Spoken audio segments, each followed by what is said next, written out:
That sure was special, Joe. Special Joe? Miserable bitch. Not you, Joe. Sports Radio 560, WQAM, Miami, Fort Lauderdale. Rumor I'm hearing is that when Joe walks in the room and Mo is leaving in the morning, Joe drops him una bomba grande. He puts the lotion in the basket. What's that? Oi! Dennis Kucinich, woman or a man, Commandant Crowley concentration camp. You replace the torture at Hussein's Abu Ghraib with the better way to rape and torture instead. Conquering Iraq because we hate them for something that we know they did not do. Bush-Obama Nazi occupation. Now we're all screwed. Dennis Kucinich, let the freedom ring, and fly electrified barbed wire to their thing. Take those naked inmates, stack them in a pile. There's a Kodak moment to say cheese and smile. Overseeing all that rapist torture, investing new atrocities for fun. Like Nuremberg, you only follow orders. Look what we've become. Dennis Kucinich, Nellie Battle died, wrapped in her black rubber on a Saturday night.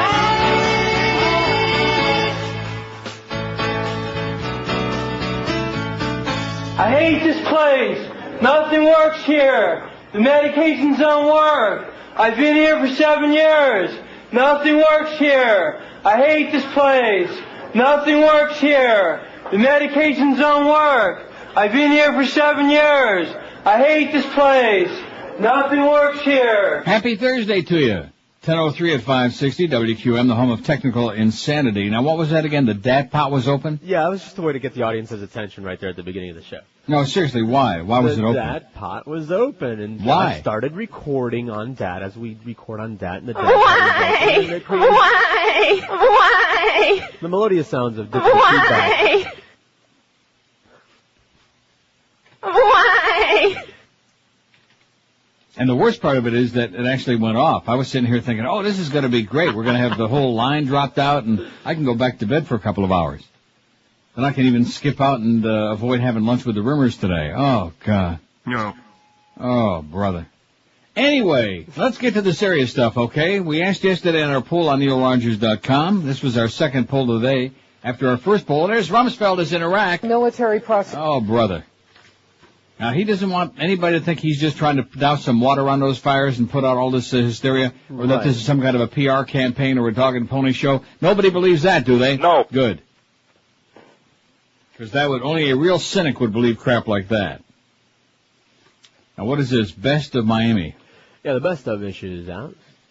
In what? CityLink? Whatever New it is. Times? Well, what is this from? It would be nice to know which one of these rags it's from. New Times. Best sportscaster, Boog Shambi. All right, let's hear it. All right. The Tom Hanks mega-hit movie Big connected with audiences thanks to the actor's uncannily guileless portrayal of youthful joy. Listening to Boog Shambi broadcast Florida Marlins games on WQAM-AM, including the team's unlikely ascent to a World Series championship this past season. They won, by the way, last night. Brought that same feeling to mind. Shambi, an old-school announcer with an eager-to-please voice. Yeah, he's really eager to please. Sounded so damn glad to be there. It was impossible not to be infected with his enthusiasm. How do you like that? A lot. The opportunity for Shambi to broadcast high-profile games must have been a big chance for career enhancement, but what made listening to him such a joy was that underneath the announcer, you could hear the kid whose dreams were coming true. They like Google Live at New Times, and we do too. They neglected to mention about his partner Dave Van Boring and how terminal he is and how grateful we are when Boog comes on and we hear his voice as opposed to Dave coma-inducing Van Boring. Even Josh will tell you that. He could if he didn't have to work with him. What? Reader's choice was Jimmy Syphilis. Jimmy Syphilis, best sportscaster? Well, what does that mean? Jimmy Syphilis on Channel 10? What games does he broadcast? Best TV news anchor. Oh, see, you can see the way this whole thing is coming down. Of course, as if. Cross-eyed Christy Kruger. She spells cross-eyed with a K, so it's like a triple K ranch. Filling the Oxfords of late local broadcast legend Ann Bishop of WPLG-TV was a challenge accepted by Christy Kruger, who has proved herself up to the job at 5, 6, and 11. Maybe her 11-year tenure as health reporter helped her become sufficiently inured to calmly deal with Miami's demoralizing daily news cycle, which brims with shootings, child abuse, yada, yada, yada. How do you like that? I can't read what it says in the bottom of this because you chopped it off. It's I'm trying to send it in chunks. We got a battery of scientists trying to parcel it off. Well, what does it say at the bottom? Who is the reader's choice? They're all in the fax machine. Well, what does that mean? They're all spewing at you. Here we go. I don't know where I left off. They're all mixed up. Best TV news anchor. It's right under the Boogstu there. Christy Kruger. That's their pick now. Okay. All the other ones. Matt Lorch. Who? Matt Lorch. Who the hell's that? You ever watch The Addams Family? He's the butler. Lurch? Yes. You're right. Best TV station. That's why New Times is such a pile. Pseudo-intellectual pile of duty, man.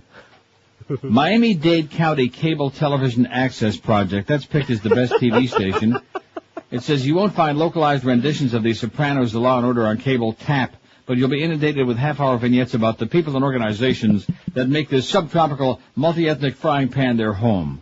A droning commissioner, maybe, a cultural lightweight for sure, maybe even a Wayne's World-level ego fest. And it goes on. Oh, my God. Haitian Forum, Pasos a la Libertad, Parásito de Puerto Rico, Ways of Israel, oy vey. It says, wow, a TV station that literally can save your ass. Reader's choice was Channel 7, which says a lot about South Florida, doesn't it? Absolutely correct, sir. Channel 7. Okay, well, let me just put this stuff aside. There's my Pompano Park copy. Nice going, Troy, you idiot. Did I mention that our sales department are functionally challenged? Today? Hope they all enjoy that big party tonight. They're having a ratings party tonight, folks. I can't tell you where because then a lot of you no lives will crash the party. I have no life. But they're having a ratings party to celebrate what a great job they did. The sales department, all the other people that sit around there picking their nose all day, eating the free food, coming in and stealing our free sodas and whatever else we got laying around. Okay, let's just do the poll result from yesterday first. Which of these best describes why you listen to the Neil Rogers Show? Neil tells it like it is. That was a late edition, and it zoomed by everybody else. 733 people wanted to kiss me right on the ass. Rectum. 733. For a few laughs, 576. To hear the stories, Neil raids, 172, just 9.8%. That's not really a good omen, you know what? That's not a good sign. Less than 10% tune in to hear those very impotent bedtime stories. But you know what? Too bad. It kills 4 hours of my boring life. I have no life. 133 people honest enough to say that, and we can relate, at least when you're in Florida. To hear the crazy and crank calls, 65, only 3.7%. That desperate? I hate Neil, but I can't turn it off, 46. And to hear the callers' opinions, only 18, 1%. I don't want to say that most of the audience out there doesn't give a frying crap, or a flying one either. Oh, nothing like frying crap. They just don't care about your opinions. And, of course, that may have something to do with the quality of the calls over the years, but nevertheless. Okay, so that's yesterday's poll. We got Gabrielle Reese. She's a beach volleyball player. And a model. She is? Oh, yeah. Well, I kind of looked there. I didn't really look too hard for her biography because when I realized that she was a volleyball player, I figured, well, why does it really make any difference? She's a cross trainer. She's on our behind the beaded curtain today. If you're over the age of 75 and you got both grandparents around to say, okay, Sonny, you can take a quick look, then take a look real fast. And by the way, it just breaks our heart that we find out that there are people, especially punks, really desperate punks who couldn't get laid in the red light district in Amsterdam, who are looking at those pictures and not looking at the rest of our prestigious website, like that spick call we had yesterday, that little child, that overgrown infant. Could you be more specific? Yeah, any of many. Best local sports tournament, the NASDAQ 100. Best local sports tournament. Oh, man, you talk about desperate for categories. Holy moly. The NASDAQ 100. Here's today's poll question. And I think it's a perfect day for it, too. Although, let me see what else they got on here. Reader's choice. Oh, I see. You're faxing these all out of... Well, because you know how it is. It's wide, it's long and wide, and we're trying to get it broken down into faxable chunks. Reader's choice, Howard Stern. Best AM. Oh, here you go. Yeah, Best AM radio. I guess that was Best FM. And I can't figure out who it is that they picked because the first part of that didn't show up yet. It's there. Best AM radio personality. This has got to be a comedy. It must be because nobody's ever heard of this person. Has anybody? How many people watch that local access TV station that they're raving about? About 30, man. See, this is part of the pseudo-intellectual approach of New Times. Best AM radio personality, Jacqueline Hazel, the forgiveness forecast on WMBM 1490 AM. Every Monday, Wednesday, and Friday afternoon, after you've finished a full day of terrorizing everyone in your office or shop, you don't have to hate yourself. Sure, you've made your secretary's job a living hell, you've tormented your codependent girlfriend, you've sadistically tortured your wife. Radio host Jacqueline Hazel has a place in her heart for you. In her afternoon broadcast, the forgiveness forecast, Hazel touts the power of saying, sorry, mister. Listen to Hazel on your drive home, and you'll feel redeemed and ready to face that deep, dark, truthful mirror above your bathroom sink. You regain the strength to continue the next day doing the awful things you do, and then apologize for. I apologize. Nice way to beat the system, Hazel. Seriously, it's like Catholicism. Do whatever the hell you want, just make sure you get yourself absolved. And what better way to make amends than to apologize? After you finish listening to this uplifting show. Reader's Choice, Neil Rogers, WQAM. Of course. How do you like that? What do you mean, of course? They always pick you. Yeah. When haven't they? Oh, I don't know. Well, about once every 10 years, New Times, they'll pick me just to, oh yeah, the old man still got it, boy. What would it, well, that was CityLink though, wasn't it? That did that glowing, ass lick? I do be. About what would this town be without the Neil Rogers Show, and where will we be, and what will we do, and yada, yada, yada. New Times, that of course doesn't the Herald publish that? Yes. So they're much less likely to say anything positive about me. And by the way, Howard Cohn, you're still a class hole, okay, you idiot? Big 106 doesn't suffer from loss of shock jock. Right. And Tom Jicka still hasn't written anything about it. See, in a real market where there was real competition and real writers, they'd be ripping the Herald an ass for that. Because they really rip each other the competition. Saying, man, oh man, did they make a bonehead mistake. But not Tom. He's too busy telling us about Fraser in the last episode again. How many times has he written about this? About 30, man. Yeah, by the way, Troy, I already got the copy, okay? One copy was enough, please. 10:13 at 560 WQM. Let's face it, we've been talking about fast train for a coon's age on this program now. Maybe during hearing me talk about it, you wondered if this is right for you. Well, it's very easy. If you have the dedication, Fast Train can provide you with the necessary training to help you achieve a brand new, high-paying computer career in just 4 short months. So if your life is on a treadmill, if your paycheck isn't even worth talking about, this might be the answer that you've been looking and hoping for. In just 4 short months, you can be on your way to a real career and a big fat one that goes along with it, and a paycheck too. Fast Train's got day, night, and weekend classes, financial assistance for people who qualify. Once you complete your classes, Fast Train will even assist you in getting a new computer job. It's really that easy. So call them today. What do you got to lose beside a $4.50 an hour job? Call Fast Train at 1-866-FAST-TRAIN. They got 7 locations in town, including Miami, Kendall, Fort Lauderdale, and Pembroke Pines, so it just makes sense that there's bound to be a Fast Train campus nearby you. Check them out on the web at fasttrain.com and then make that one simple call that can change your life, give you a boost. Call 1-866-FAST-TRAIN. We're Sports Radio 560 QAM. It's Dave! Oh, in Miami town at 560 WQAM. American girls and American guys who only listen to the message from the Uber ride will have their cable talk flying. As the troops come home dead, they find the comfort of the night hiding under the bed.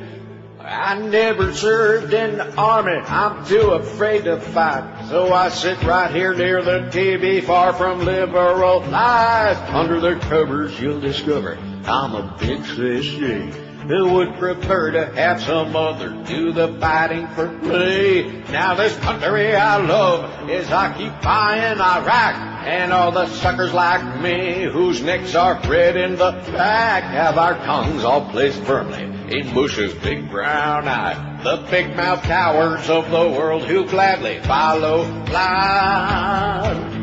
Hey, Uncle Sam, I'm too afraid to fight or enlist, but you can count on me to watch TV and shake my fist, and my flag will fly from the back of my truck like an idiotic, pseudo-patriotic Gestapo tactics. And my view of the whole wide world is what I see on Fox News. Yeah, I'm an armchair warrior who knows better than you.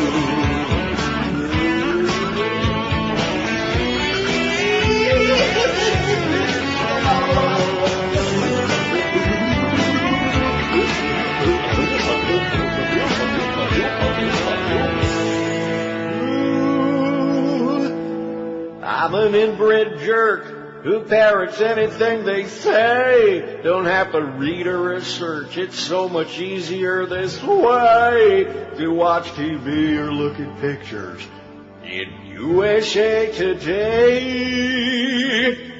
With my Gestapo tactics. as I tickle my brain. Hey, Uncle Sam, I'm too afraid to fight or enlist, but you can count on me to watch TV and shake my fist as I lower my fly, so I can pull on my... As long as I... to proudly show the swastika tattooed on my... That's not right. The Saudis are our best friends in the world, not those Iraqis or Jews. Oi! Yeah, I'm an armchair warrior who knows better than you.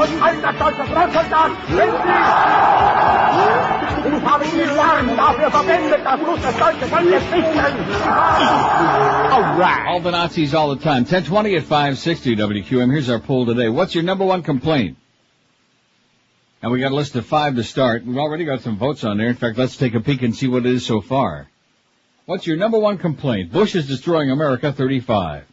My wife isn't bisexual. That was George's choice, 7. I'm not getting enough sex, 6. 6 sex. I'm as fat as a cow and can't lose weight. That was my choice, 6. And my boss is a hole, 1 out of the first 66 votes. My boss is a hole. Just dawned on me in playing that bit that we can still say brown eye. Oh, thank the Lord for that. Otherwise, we couldn't play that Van Morrison song, That's right? Thank you for faxing this depressing piece of news, whoever sent this in. It says, won't this bitch ever go away? And the answer is no. Miriam Elephant is expected to announce plans today. She's seeking re-election as Broward County's election supervisor during a rally against her suspension last year by Governor Jeb Bush. Protest organizers said yesterday the Southern Christian Leadership Conference and Justice for All in Broward, a group of local black ministers, will rally today at the Governmental Center in downtown Fort Lauderdale. Maybe they're doing it right now as part of their campaign to persuade the U.S. Civil Rights Commission to investigate Bush's actions. Bush suspended Elephant without pay over accusations that she was incompetent and had mismanaged the elections office. Very few things I could agree with Jeb Bush about, but when it comes to Miriam Elephant, she is incompetent as... Absolutely correct, sir. ...as they come. But nevertheless, she just refuses to go away. She wants that job now. Maybe you can get her sister out there, too, marching. Oh, yeah, she's a pip.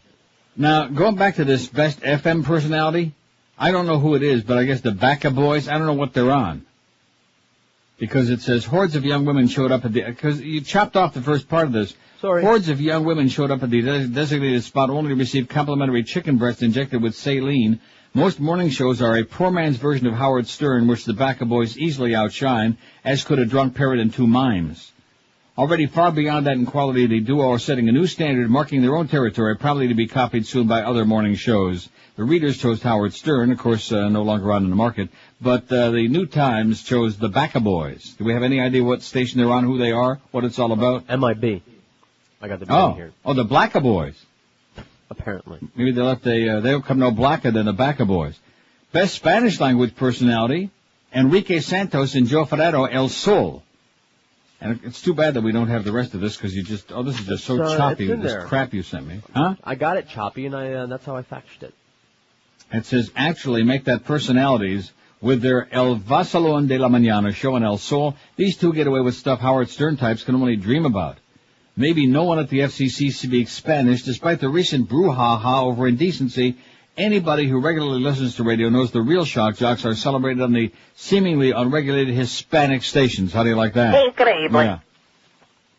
And then I can't read the rest of it or figure out who the... Right. No, I don't have it either. Oh. Best trade. Oh, let's see. That's best weathercaster, Jackie Johnson. Doesn't say who the... See, that's the thing that they do about this. The Reader's Choice, sometimes they put it on there, sometimes they don't. Right. Maybe there isn't one. Jackie Johnson. Best radio station, WPYM. Oh, my God. Are you schmitting me? Party radio? Oh, the party's over. That's my opinion. I'm Mike Disney. Party. The feverish world of dance music is populated by numerous and fluid subgenres, from the shuffle of Super Pitcher to the dark new beat of the Lords of Acid, and each school has its fanatics and detractors. True, you may not hear Carlos D spin the Deep Forest remix of A Forest unless you up-ass your lazy boy and head down to Revolver. But for avoiding rush during rush hour, general car bumping, or any cruise you choose, props must be given to WPYM, colloquial known as Party 93.1. The party's over. That's my opinion. I'm Mike Disney. The dance format cleared the dials of classical music when WTMI-FM fell short and PYMsters stepped up. Oh, this is so... It says, series of pluses. Any carbon-based unit who's lived in a market lacking a dance music station will tell you simply having the smoking hip shakers of 93.1 on the air moves the cultural needle from the now of hip-hop to the future of synthesizers.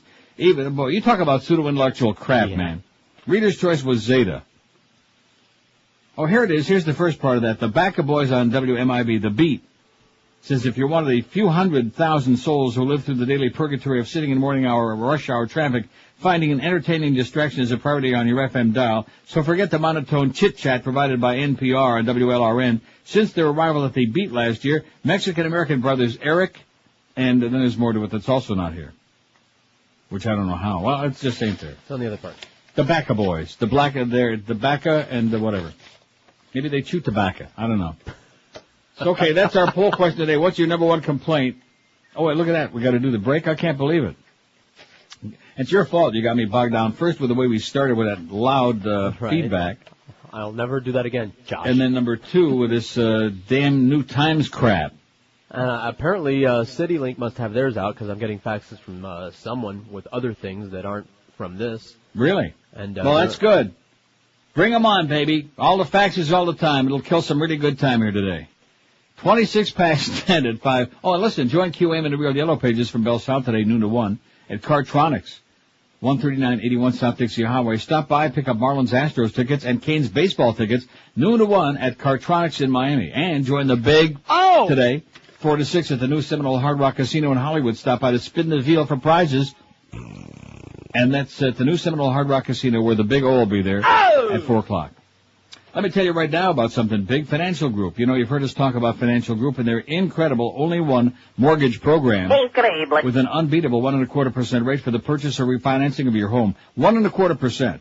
That's just $334 a month on a $100,000 loan, $668 a month on a $200,000 loan. Now they're advertising on TV. They're all over the radio. They're inside Todd Dreck's brain. This program's got everybody talking. Only one mortgage makes it possible, and only the Financial Group makes it available. Refinance your current home. Get money for renovations, move to another home, and never, ever pay fees or closing costs again. Zero closing costs, zero credit bureau fees, zero application fees, zero discounted points, zero everything. Just like Todd's IQ. This is for real. Just call Financial Group toll-free, 1-866-395-LEND to find out more. That's 1-866-395-LEND, the only one mortgage. Trust me when I tell you, it's the only mortgage you'll ever need. They're an equal housing lender. Credit restrictions apply. 4.25 APR. Rates subject to change monthly. Live and local. This is Sports Radio 560 QAM. The Mad Dog is out of control, and you'll find out why when you hear the latest release from Blockbuster Entertainment. Jim Mandich sings duets. Well, all right!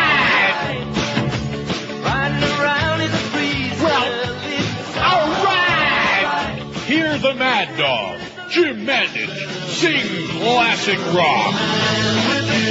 All right! All right! All right! All right! All right!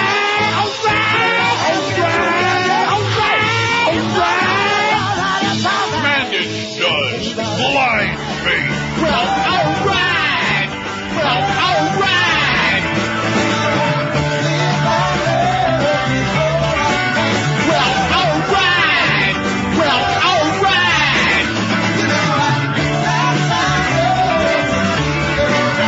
At first, Jim said he felt a little bit foolish. Kind of like a eunuch in a whorehouse. But now, he says, I like it. I like it. the Mad Dog just can't kiss enough of that cottage cheese butt. If he wants me to sing God Bless America and pasties and a G-string up here, I'll do it. You got soul, and everybody knows that it's All right! all it's All right! Listen to the Mad Dog sing himself happy. All right! All right!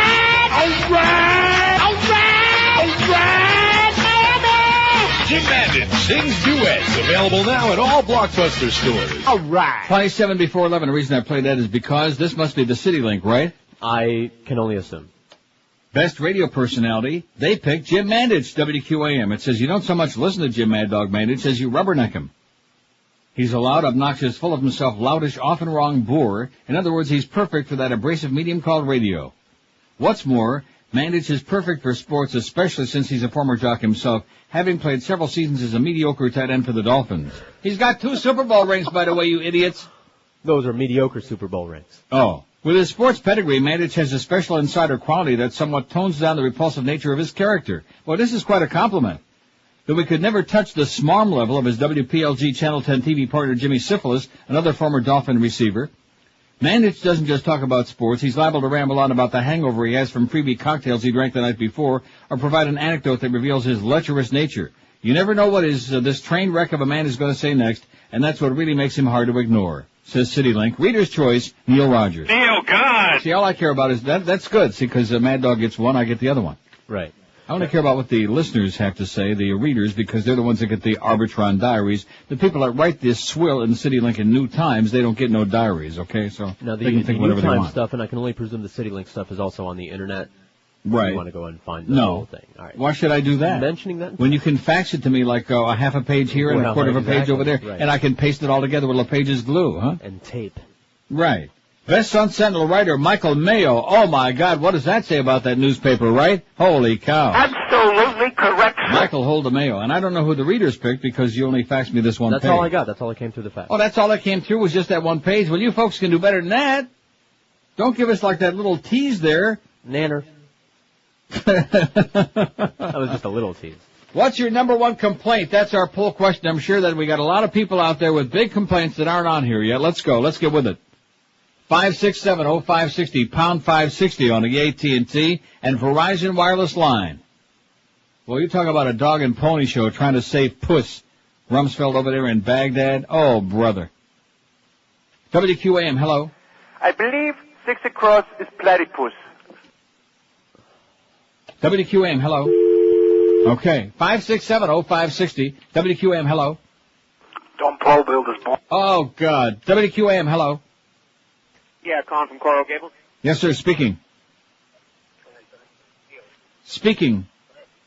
Hello? Yes. Hello? Yeah, this is Juan from Coral. Yeah, this is Juan, just like yesterday. Juan Calling what? from Coral Gables with like a regular voice. And it's, hello, this is Juan Mediera. I'm still on the mayor's shoulder. Mayor, Pincus Pequeña.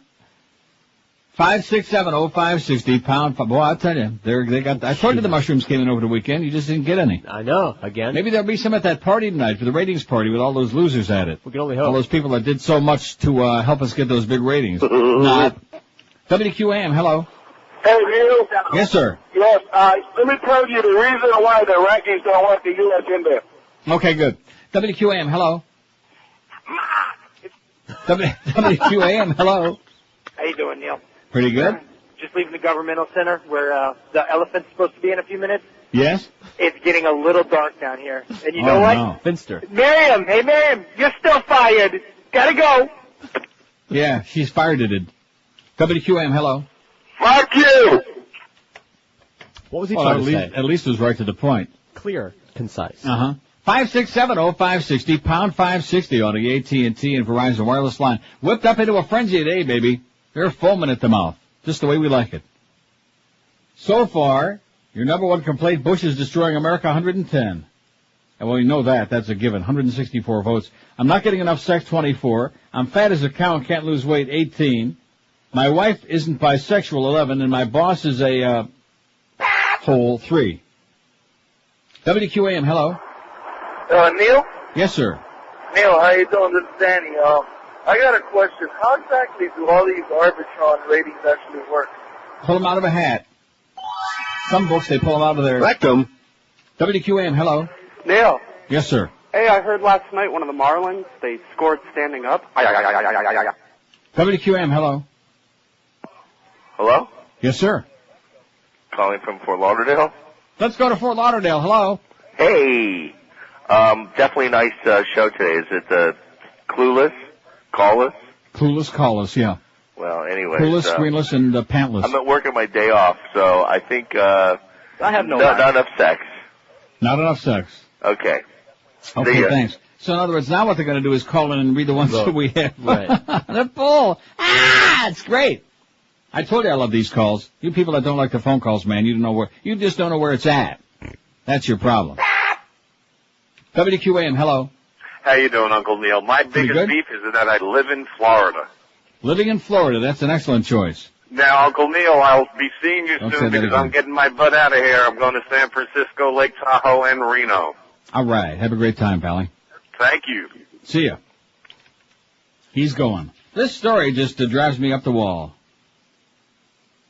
Counselor gets house arrest for not aiding hanging teen. This is just enough to make you want to spank somebody real bad. Well, she thought he was already dead, so what's the rush? No, she didn't. A former youth counselor who snapped photos of a hanging teenager rather than try to free him from his makeshift noose was sentenced to a year of house arrest yesterday for child neglect. A former youth counselor. Sandra Trotter, 41, stared ahead as Broward Circuit Judge Michael Gates pronounced sentence, which also included 4 years probation, 500 hours of community service, and the stipulation that she never work as a caretaker for children or disabled adults again. The victim, 15-year-old Anthony Dumas, had been sent to the Lippman Center, 221 Northwest 43rd Court in Oakland Park, in a shelter for runaways and troubled youths. Lutheran Family Services runs the center under contract with the Florida Department of Juvenile Justice. His mother and father let a judge send him there for attacking his mother because they had no money to pay for his counseling, which they knew he needed. In June 2000, sometime after 9 p.m., Anthony hanged himself from a top bunk bed in his room using his black woven leather belt. Prosecutor Dennis Siegel said it would have been simple to lift Anthony about a foot onto the first bunk to relieve the noose's pressure.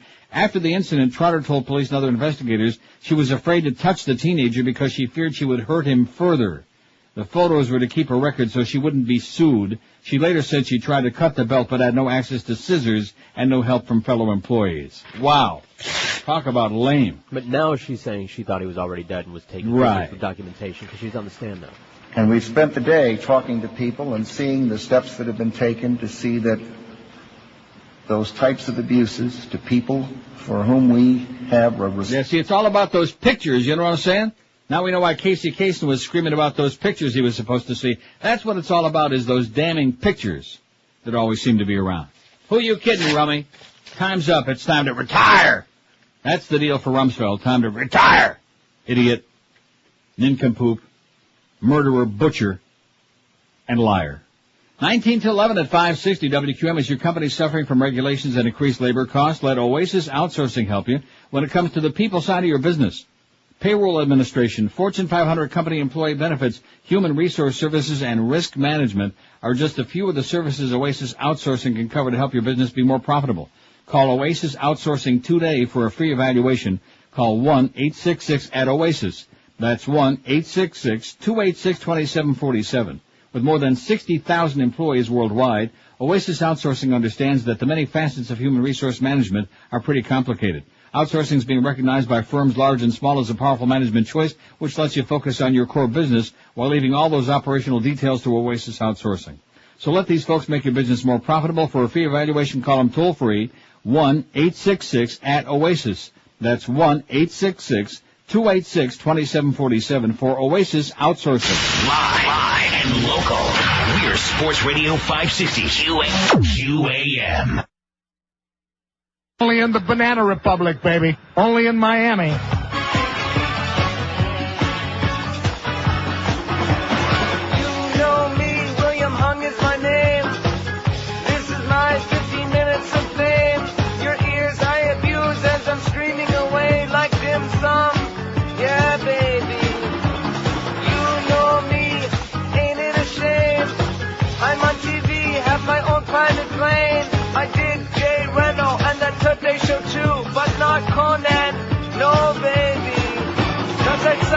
I suck.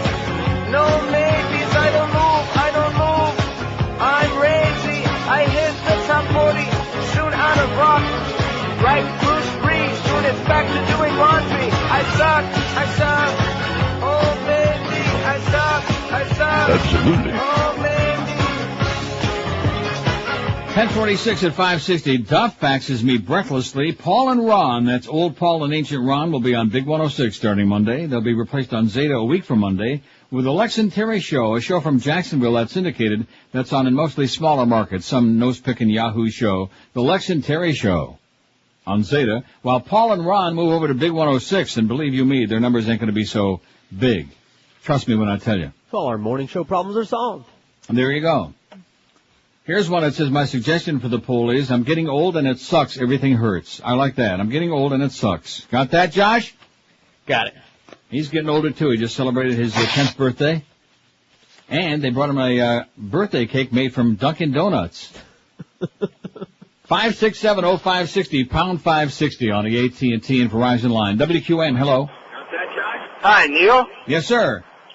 How about on your poll, all of the above? You know, George said before when we were going over this poll this morning, he said, what about all the above? Just making fun of people like this guy there. No, not all of the above, okay? Be a little bit more creative. I realize that it's quite a demand that we put on the audience. It's a lot of stress. You have to actually pick one. It's like sticking your finger in your nose when you got a bad cold. Just picking only one can be a difficult choice. But that's what we're asking you to do right now, yeah. Just pick one. Narrow it down, please. God. WQAM, hello. QAM. Not there. WQAM, hello. Iraqi lover. WQAM, hello. WQAM, hello. Neil? Yes, sir. Yeah, hi. Did you hear that General Boykin is partly responsible for the sex abuse at the Iraqi prison? You remember that guy who said last year Satan was the problem, not Osama? Yeah, I know. Because I found it on the internet. I saw a scroll on the bottom of CNN. He's responsible. He's partly responsible because he thinks this good Christian thinks sex abuse is how you get information. But I'm not sure. WQM, hello. Hey, Neil, how you doing? Okay. I hate the fact that your show's becoming a soapbox for retards. Hi, Dolly. WQM, hello. Hey, I had a little information, maybe a little joke to move the poll. No, sir. We don't need information. We don't need jokes. We just want a suggestion for the poll. I thought this would be easy. Maybe we have no complaints in South Florida. Life is paradise. Absolutely. Sure. What's not to like? It's paradise. So there's that liar, General Myers, Richard Myers, another compulsive, chronic liar. WQM line 9, our very favorite. Hello. Hey, Neil, how about nobody in Miami speaks English? Nobody speaks English in Miami. An excellent choice, which will get many, many votes. I like it. Nobody speaks English here. Got it, Josh? Good. Got it. Okay. What?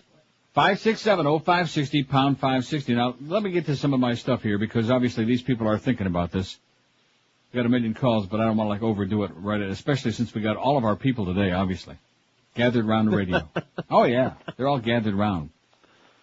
Your girlfriend, leash gal sex pics. This is in the New York Post today. Can't wait.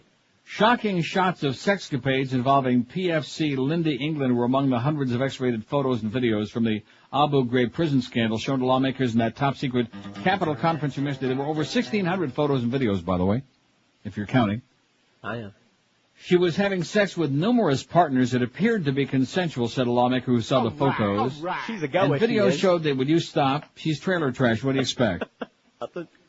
Video showed the disgraced soldier made notorious in a photo showing her holding a leash looped around an Iraqi prisoner's neck, engaged in graphic sex acts with other soldiers in front of Iraqi prisoners, Pentagon official told NBC Nightly News. Almost everybody, this is my favorite line, almost everybody was naked all the time, another lawmaker said. Well, maybe it was hot in there, you know. Right, it's Iraq. Many members of Congress left the 45-minute viewing session early, thereby missing the porno performance by England, but there were enough other images of torture, humiliation, and intimidation to sicken anyone. Senator Norm Coleman of Minnesota said it was pretty disgusting, not what you'd expect from Americans, he said. There was lots of sexual stuff, not of the Iraqis, but of our troops. Not what you'd expect from Americans, like sex and stuff. Yeah. Senator Dianne Feinstein, who also characterized the photos as disgusting, agreed, noting it's hard to believe that this actually is taking place in a military facility. The shocking photos and videos provided on computer disks by Pentagon officials showed attack dogs snarling at cowering prisoners, Iraqi women forced to expose their breasts, and naked prisoners tied together on the floor, senators revealed as they emerged from the heavily guarded conference room. It was significantly worse than I had expected, said Senator Ron Wyden of Oregon. Take the worst case and multiply it several times, and then you get close. I don't know how these people got into our army, said Senator Ben Nighthorse Campbell of Colorado, who reported seeing several pictures of Iraqi women who were disrobed or putting their shirts up. Senator Chuck Schumer of New York described the images as more detailed and more graphic than the pictures that have been released publicly, referring to the disturbing photos of Iraqis being abused at Abu Ghraib prison that surfaced 2 weeks ago. Normally, I side with disclosures and openness, but in this case, these photos are evidence, Schumer said, indicating he favors keeping the lid on the alarming pictures, as Vice President Cheney and John Warner have urged. Representative Jane Harman of California, ranking Democrat on the House Intelligence Committee, said she was most appalled by a video of a handcuffed prisoner beating his head against the wall with an apparent bid to knock himself unconscious to escape the abuse. In another video clip, she said, a group of men were shown masturbating. Before the pictures of England's sex romps were shown to Congress, the 21-year-old reservist from West Virginia tried to portray herself as a reluctant participant who was just following orders before we saw all this orgy going on with this bitch. I didn't really, want to be in any pictures, England told that Denver TV station. I was instructed by persons in higher rank to stand there, hold this leash, look at the camera, and they took pictures for PSYOPs, she told KCNC. She acknowledged it was kind of weird when she was photographed smiling with a cigarette in her mouth as she leaned forward and pointed at the genitals of a naked hooded Iraqi at Abu Ghraib prison. England has refused to identify who gave her the orders, saying that they only came from persons in my chain of command. Don't ever give an order like that again. That's what Al Pacino said. England faces a military court-martial that includes charges such as conspiracy to maltreat prisoners, assault consummated by battery. I didn't realize she had batteries in there. Wow. She could face punishment ranging from a reprimand to more than 15 years in prison. Your close personal good buddy, Lindy England. Wow. It won't be long before she'll be on a Jerry Springer show, I'll guarantee you that. Can't wait. 567-0560, pound 560 on the AT&T and Verizon wireless line. What's your number one complaint?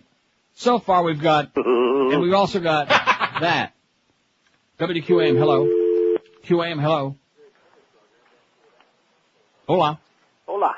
Yes, sir. How you doing? Pretty good. I wanted to add to your poll. Go right ahead. So whoever comes to Miami, they have to learn Spanish.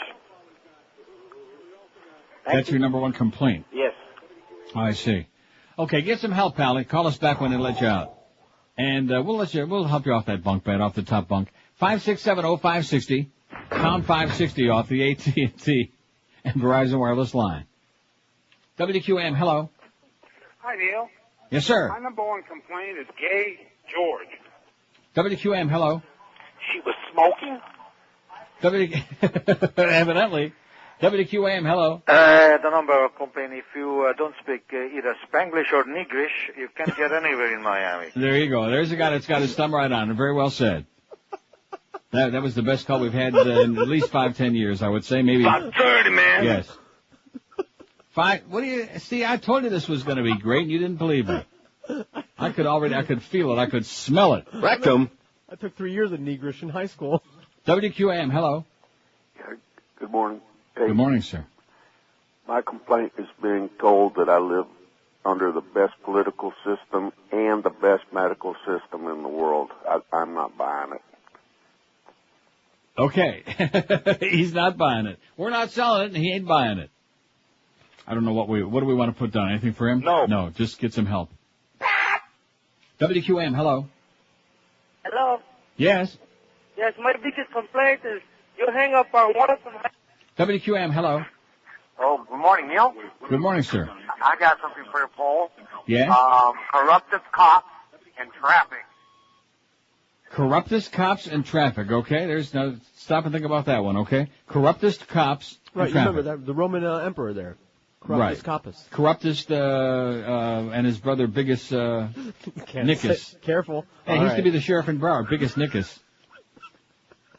WQAM, hello. Hey, Neil. Yes, sir.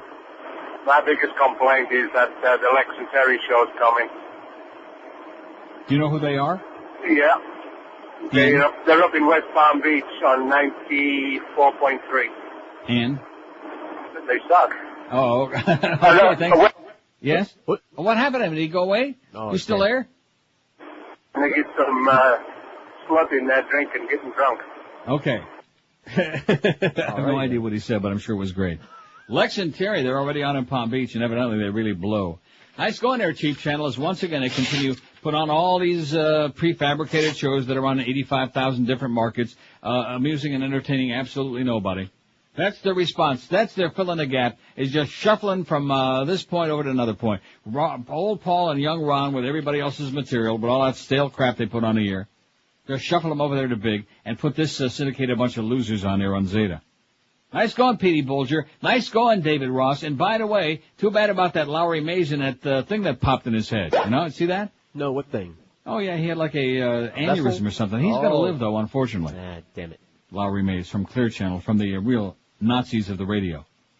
10:56 at 560 WQM. Hey, racing fans, this Saturday, May 15, Pompano Park will feature simulcasting of the 129th running of the Preakness Stakes from Pimlico Racecourse in Maryland, which is where the Humper, the Hebrew Hammer, is at right now, by the way. You can watch and wager on the second leg of the Triple Crown right at Pompano Park this Saturday. In fact, there will be early bird wagering on the Preakness starting at 1 o'clock tomorrow, and for both days, Pompano Park will have free past performance pages for the Preakness field. And then Saturday, Pompano Park opens extra early with its new all-you-can-eat buffet on the fourth floor starting at 4:30. Just a half mile from both I-95 and the Turnpike, Pompano Park is easy to get to. And best of all, they offer you free admission and free general parking every day, so what's not to like? Live harness racing in the Poker Room open every Wednesday, Friday, and Saturday. Poker starts at noon, goes on till midnight. Live racing gets underway Wednesday, Friday, and Saturday, 7:25 p.m. new post time. Pompano Park is also open 7 days and nights a week, featuring the best in harness, thoroughbred, high-life simulcasting from all across North America for you to watch and plunge your guts on. Pompano Park, a block south of Atlantic Boulevard on Powerline Road. For the current race schedule, call 954-972-2000 or go online at pompanopark.com. Don't forget, watch and plunge on a Preakness this weekend at Pompano Park. Live and local. This is Sports Radio 560. QAM. Down on your hands and knees and lick my boots. Jumped in a taxi cab, I said, driver, Central Park. He looked at me so quizzically, I could tell he was in the dark. So I acted out my park charade, and with my arms the trees I made. Nobody speaks English anymore. Hey, Ghraib. I went down to Miami Beach where the weather is nice and sunny. I walked into a liquor store, but the guy there talks real funny. I asked him for a pint of old Jim Beam. He says, no entiendo. What does that mean? Nobody speaks English anymore. At the corner deli. Hell, I think I'm in Pakistan. Speak English, smelly. Or you can go back to Iran.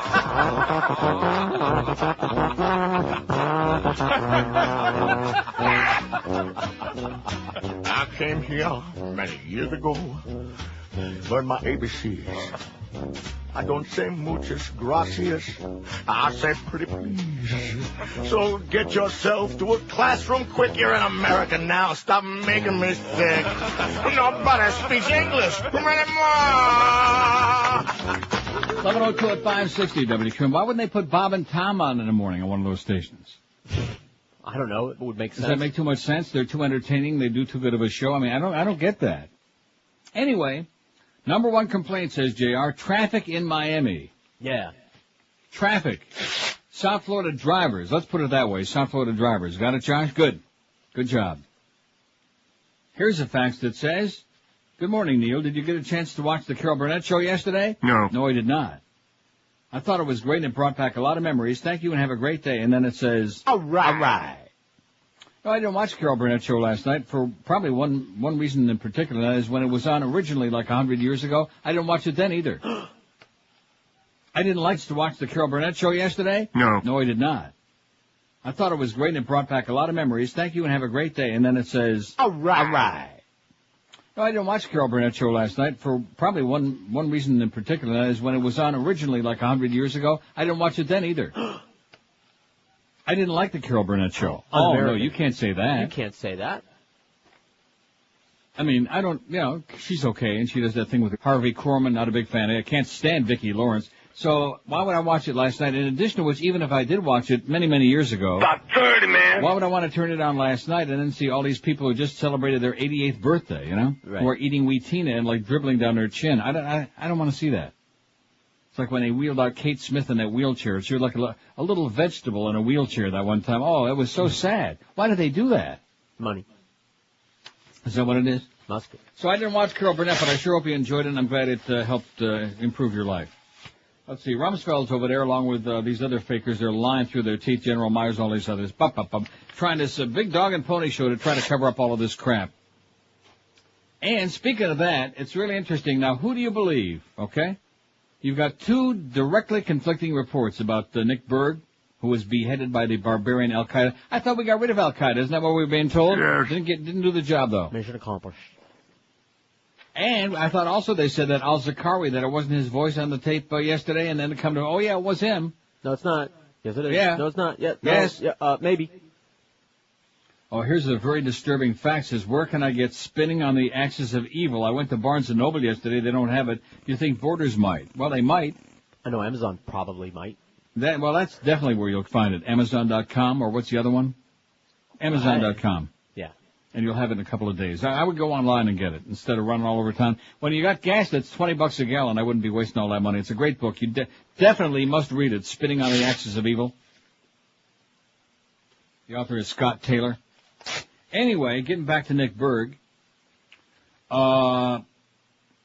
Says the killing of Nick Berg, the American telephone engineer beheaded by Islamic militants in Iraq, triggered a political storm last night as the murdered man's father blamed the Bush administration for the circumstances that led to his death. I should point out right up front that Nick Berg he was a Bush supporter. Okay? Okay. The kid. Right. Michael Berg, an avowed opponent of the war in Iraq, said his son might still be alive if the U.S. military had not taken him into custody for 13 days in late March. And the brother, Nick Berg's brother, says he's got a whole series of emails that they emailed back and forth. So they've got evidence. I mean, there's no question about it that the U.S. military had him in custody. Mr. Berg said he believed that if the 26-year-old had not been detained so long, he might have been able to leave the country while conditions were more stable. Nick Berg had traveled to Iraq as a freelance telecommunications entrepreneur intending to help rebuild communications antennas, but was detained by Iraqi police at a checkpoint in Mosul and amid confusion as to what he was doing in the area. He was later passed on to the U.S. military, who finally, now here's the most important part of this, who finally freed him after his parents sued the federal government for his release on April 5. Mr. Berg said his son had been held without an attorney, was not allowed to make telephone calls. You ready for that? Yeah. Typical. Par for the course. Oh, and then, no. of course, the government, we offered him a plane ride home. We offered him an escort home. Right. Drinks Right. included. We didn't have him in custody. We didn't force him to stay there. I didn't know no Godfather. Now, if that's the case, then how come they sued the federal government and Rumsfeld himself for his release April 5? They had to go to court to get them to release him. Shut up. They were just hanging on to him, just like they do everybody else. So, well, don't ask any questions and forget about the Geneva Convention and forget about attorneys and all this other crap, okay?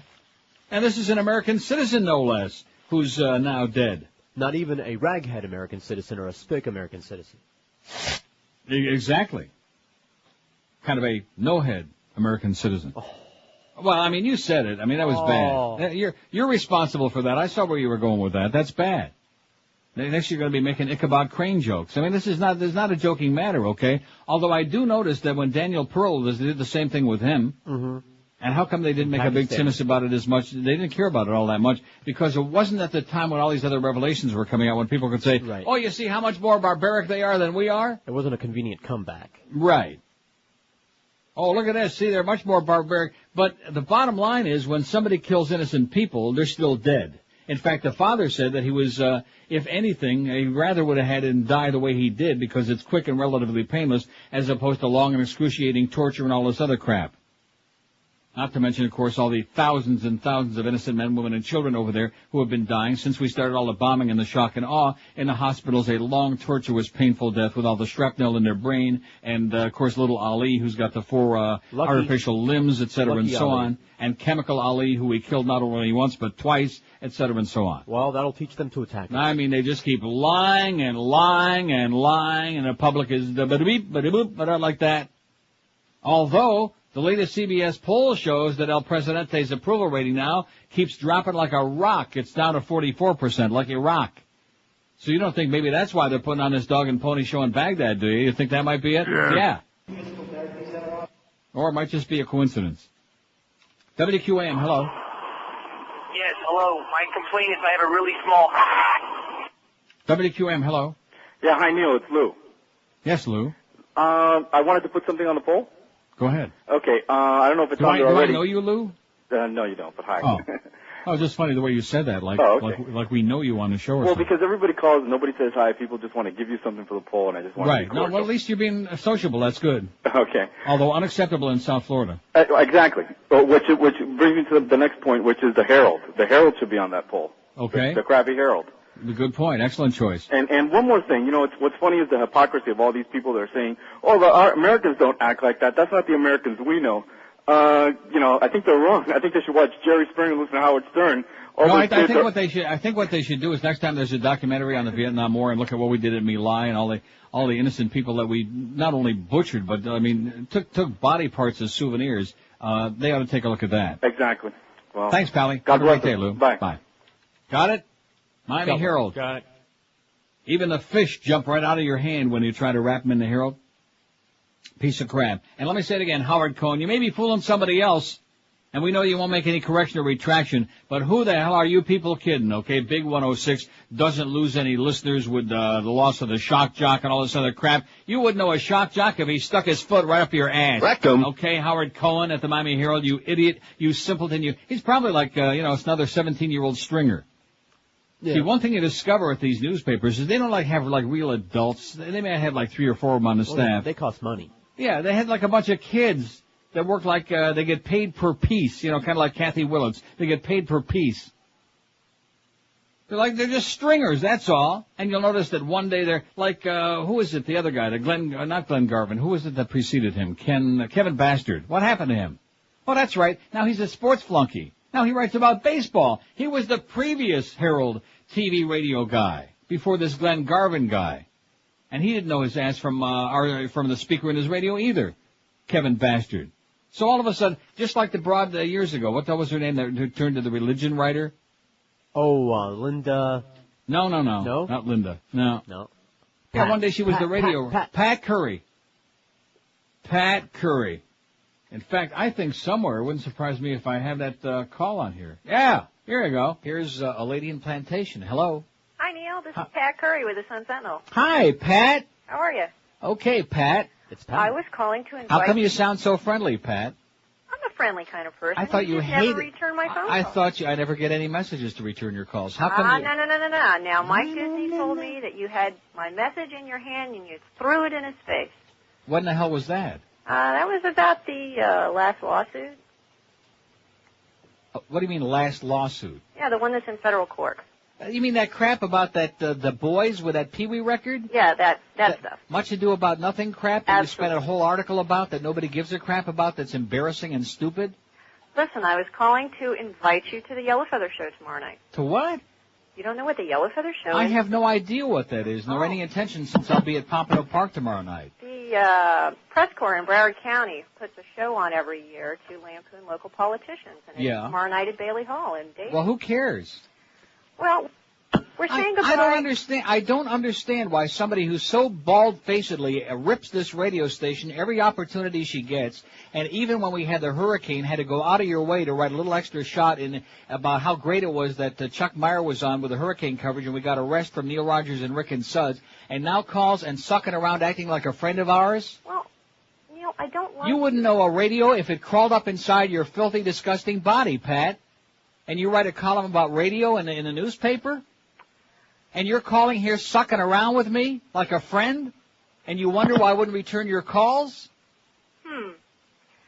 I detect some negative energy.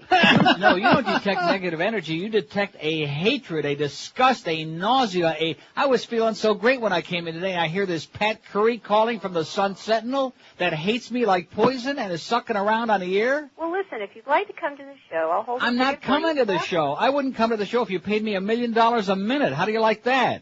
Well, it was an invitation. It was offered in good Call faith. up the light bulb, okay? They'll probably invite you on the air again to fill some of that empty time, you disgusting bitch. I think it was Pat Curry. 11:13 at 560 WQAM. Voom is TV, but it's high-definition TV delivered via satellite dish and HD receiver. The picture is so sensational compared to regular TV, it's like comparing the latest DVD to your old wedding video. Voom is the only entertainment system designed for high-definition TV. It's got the most HD TV anywhere and provides all the equipment necessary to enjoy the ultimate HD TV experience, including the satellite dish, HD receiver, and the remote.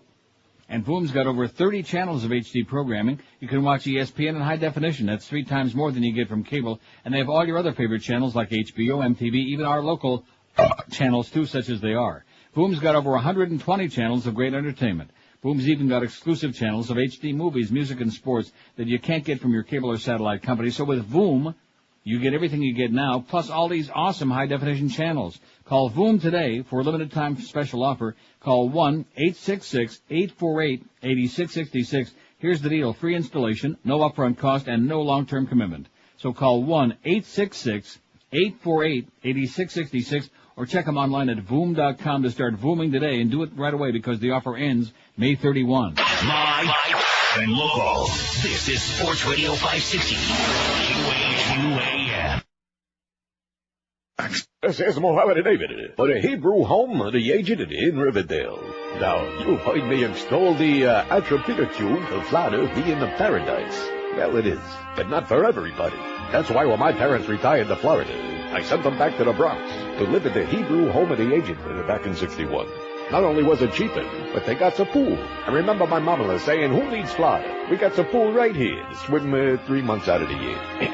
Why, sure. They got lots of activities there, like Friday night mahjong and polo dance races, not to mention the food. Oh, the food. Let me tell you, nowhere but the Hebrew Home for the Aged in Riverdale will you find softer Jell-O. Not the kind that turns to rubber. Why, it's almost like it was prepared by Don Wilson himself.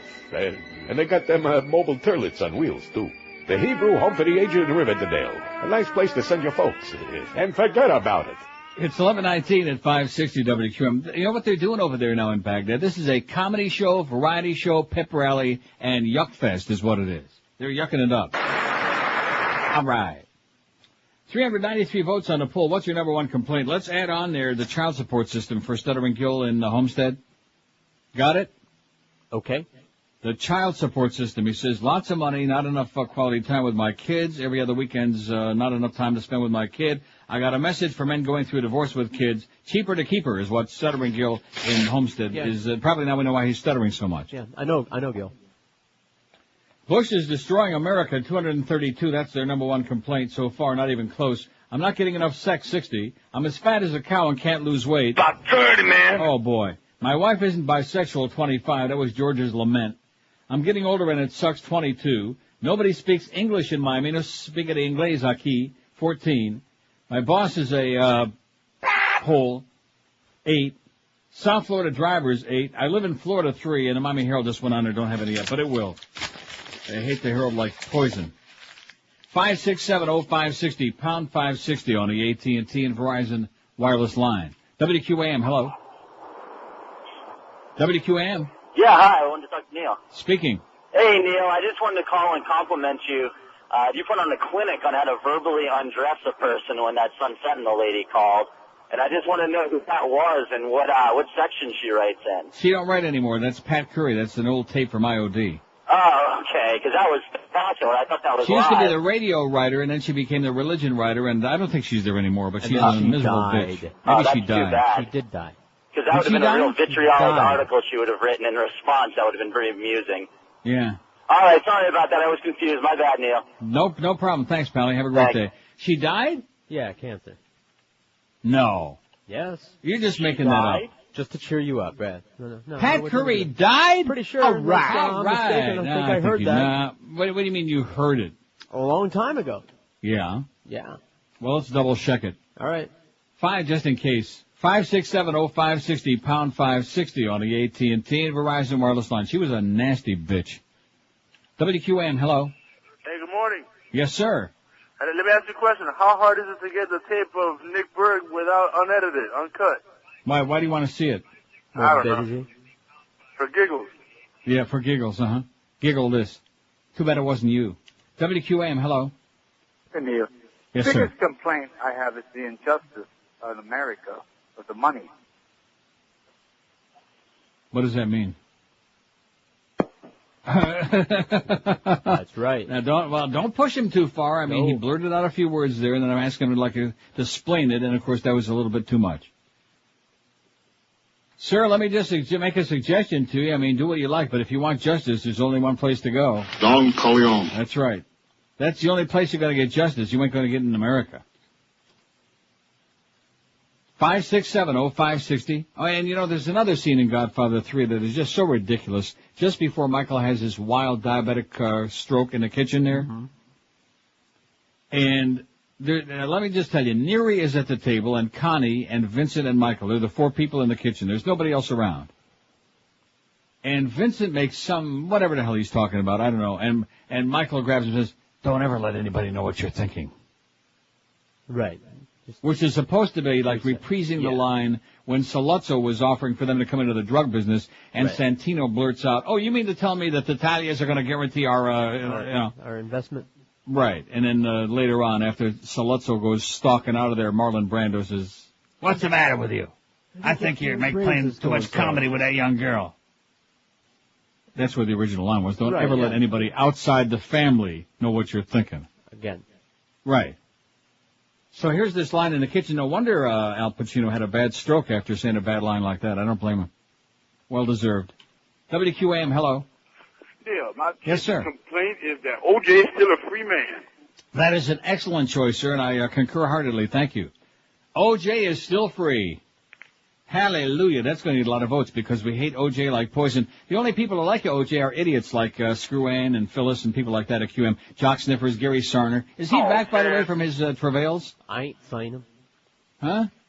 The word I'm hearing is that his plane might just have a little bit of a problem up there, I'm just conjuring it up in my mind. In fact, I got a whole room full of candles and, yeah, I'm serious. And, sacrificed chickens? I got an evil spell I'm putting on that piece of turd. Gary Cerner. He makes Todd Dreck look almost human. Don't say anything hasty now. I wonder just who's going to be at that party. I want a full report tomorrow morning on the air. I'll write names on my arm.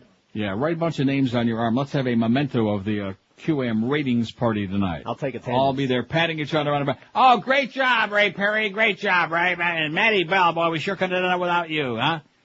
Especially those midget sports shows that you do, man. The best. WQAM, hello. Hello, Neil. Yes? How's the weather in T.O., buddy? Beautiful, sunny, and about 82 today. Oh, nice. Hey, real quick, you guys are talking about Lex and Terry. I personally don't listen to them because they're up against Bob and Tom up here. And, are they related to like dysentery? No, but you know what? That other guy was wrong. They have a decent show. They're very funny. They're very popular, and they're going to be a hell of a lot better than Ron and Old Paul. Yeah, I mean, Ron's show his whole show was dedicated to the women and the setting up of the dates, and it got so lame after the years. I haven't listened to him in a long, long time. Mm-hmm. You were talking about John Kerry and saying where is he, and he's not a very strong candidate. And I actually have a theory as to why it is that you're not hearing a lot. First of all, I think that he realizes that there's so much going on today with the Bush administration that why not just sit back and let them hang themselves more and more? And second of all, Now, you see, that's not the way it works. Like in a boxing ring, when your opponent starts staggering, that's when you got to move in for the kill, and he's not doing it. He's letting him off the ropes, and when you let somebody back up off the ropes, you know what very often happens, don't you? True, true, but you're also talking about that the election is still considerably a long ways off. It's in November. 6 months. And exactly. Now, in 6 months, you got to look at how much money each candidate has. The coffers that Bush has is pretty much spilling over with money. Kerry has to be very precise with the money that he spends because he only has a fraction of what Bush has. So for him to come out and spend it all now, I'm not expecting him to spend all the money on advertising right now. I'm just saying when he gets the photo ops and when he's making these speeches, he's been to me very, very weak, very indecisive. He's not laying out an alternative for Iraq, and he's going to have to do that. In fact, they were talking last night on one of the shows about the fact that Nader has drawn 5 to 7% in a lot of these states because he's the only real anti-war candidate right now, and Kerry's going to have to start sucking around to his position a little bit more because he's just too mealy mouth. I really think that he'll probably start to kick it in high gear probably about 3 months from the election because, like I said, and I do agree with you as far as him not being a real strong candidate. Oh, but I'm sure that scares me. No, I understand that, and I'll tell you what, this whole Ralph Nader thing, I mean, that's just disgusting because that man, he sees what the condition of this country is, and he knows exactly Well, he's an egotistical jackass, what can I tell you? But in the meantime, with everything that's going on, Kerry should be so far ahead that the Nader factor shouldn't even make any difference. And have a great day. Thanks. 27 after 11 at 560 WQAM. You know, buying a mattress can be very confusing. So many brands, different model names at every store. It's almost impossible to compare. Plus all those phony sales, phony promises with strings attached. You really have to read the fine print to know what's going on. Which is why Dial-A-Mattress is so amazing. It's the easiest possible way to buy a mattress. When you call 1-800-Mattress, you get the best prices on the best brands, delivery on your schedule, and the best customer service in the business. Why would you want to shop anywhere else? Dial-A-Mattress won the 2004 Better Business Bureau Local Torch Award for Excellence because they work harder than anybody else anywhere to earn your business before, during, and after the sale, too. When you call 1-800-Mattress and talk to one of their expert betting consultants, you can rest assured that you're getting the best possible deal and best mattress anywhere. In fact, they got all the top names in the business. They got Sealy, Serta, Simmons, King Coil, Tempur-Pedic, Stearns & Foster, too. Dial-A-Mattress takes same-day orders all day long from Kendall to Stewart, Palm Beach to Fort Myers, from Otis to Aliquippa. Call 1-800-Mattress right now and pick the date and 2-hour delivery window when you want your mattress delivered, and guess what? They'll be there. Their on-time record of 99.7% is positively unbelievable. I've been a satisfied Dial-A-Mattress customer for years, and you will be too once you make that easy call the first time. You'd never think of buying a mattress any other way. Call 1-800-Mattress. That's 1-800-Mattress, or log on to their website, mattress.com. Dial-A-Mattress, 1-800-MATTRES, the easiest possible way to get you a great night's sleep. Live and local, this is 560. The radio's all yours now. QAM.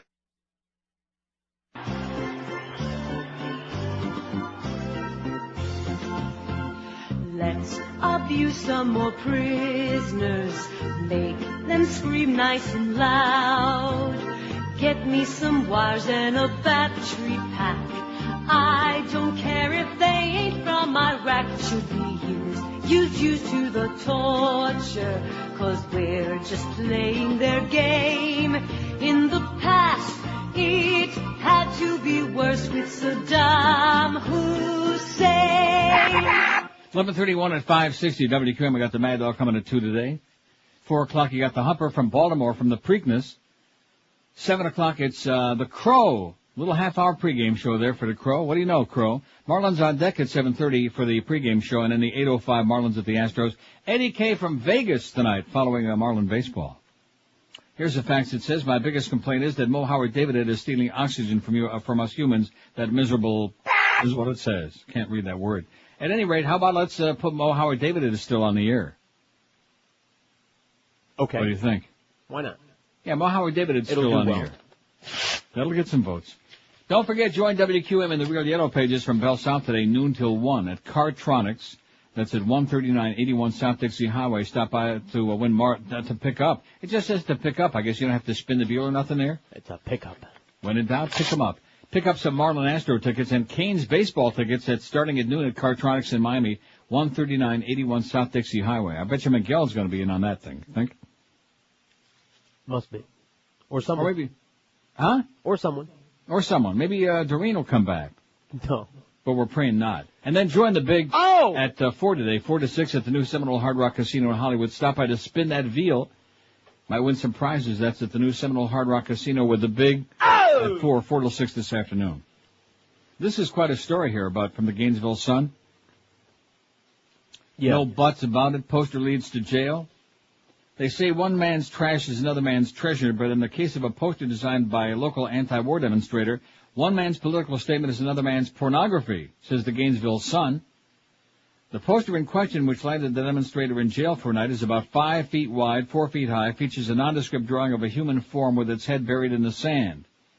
The presumably male figure is on his knees with his rear in the air, and protruding from his raised behind is a flagpole flying a billowing American flag.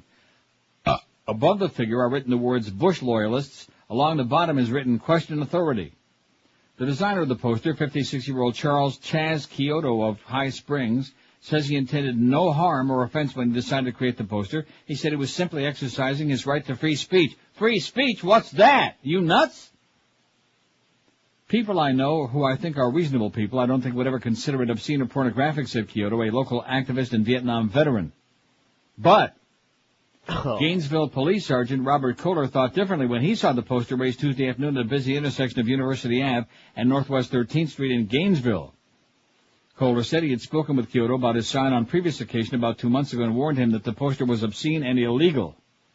When Kohler approached Kyoto on Tuesday, he again warned him that his sign was illegal, that he would have to lower it or go to jail. He didn't even have to walk away. He just had to put the sign away, Kohler said. But Kohler said Kyoto refused several times to put his sign away, and so he arrested him and transported him to the Alachua County Jail. Kohler said he saw children in passing cars glance at the poster, leading him to charge Kyoto with exposing minors to obscene material, according to the police report. What a bunch of rednecks! As you know, we don't have a problem with people exercising their constitutional rights, Corporal Art Atkins said, but if there's offensive material that can be viewed by a child, we're going to take action on it. Kyoto's lawyer, Gainesville criminal defense attorney Jeffrey Mason, no kin to Perry, said he's confident the poster was solely a political statement, will not be ruled obscene. Though no one at the state attorney's office could be reached for comment, Mason said he doesn't expect Kyoto to be prosecuted. He has a First Amendment right to do what he did, and it wasn't obscene, said Mason, who is defending Kyoto on behalf of the Gainesville chapter of the National Lawyers Guild. Members of the local chapter of the ACLU are not pleased with Kyoto's arrest and said they'll discuss the case at their meeting, which was yesterday, and hopefully they're on it. We would most likely see this as an infringement on the right to speak freely and criticize the government the way that this person saw fit, said Mark Mayfield, no relation to Curtis, vice chairman of the local ACLU. Having seen the poster many times, I can't understand how that possibly could be deemed obscene on a personal level. Kyoto said he's received a few complaints about his sign, but he said most people applaud him. At a protest in Washington, D.C., Kyoto said hundreds of people wanted a picture with the sign. I get all kinds of people blowing their horns and giving me the thumbs up, he said, and Kyoto said that once his case is resolved, he'll be right back out on street corners waving his sign proudly. I'm planning on making a bunch of them, he said. I've got to. It's my duty. Nice going there, baby. You do it. You go, Chaz. Right? Right on. Right. 5670560, pound 560 on the AT&T and Verizon wireless line. What's your number one complaint? And so far, Bush is destroying America, and people are pissed off and fired up about it. WQAM, hello. QAM. Hey, Neil, how you doing? Pretty good. Couple things. The first, for the poll. I don't know if you guys said it. I left a little bit. Corrupt politicians. Okay. So, politicians, Pinellas and Pagingay and all them.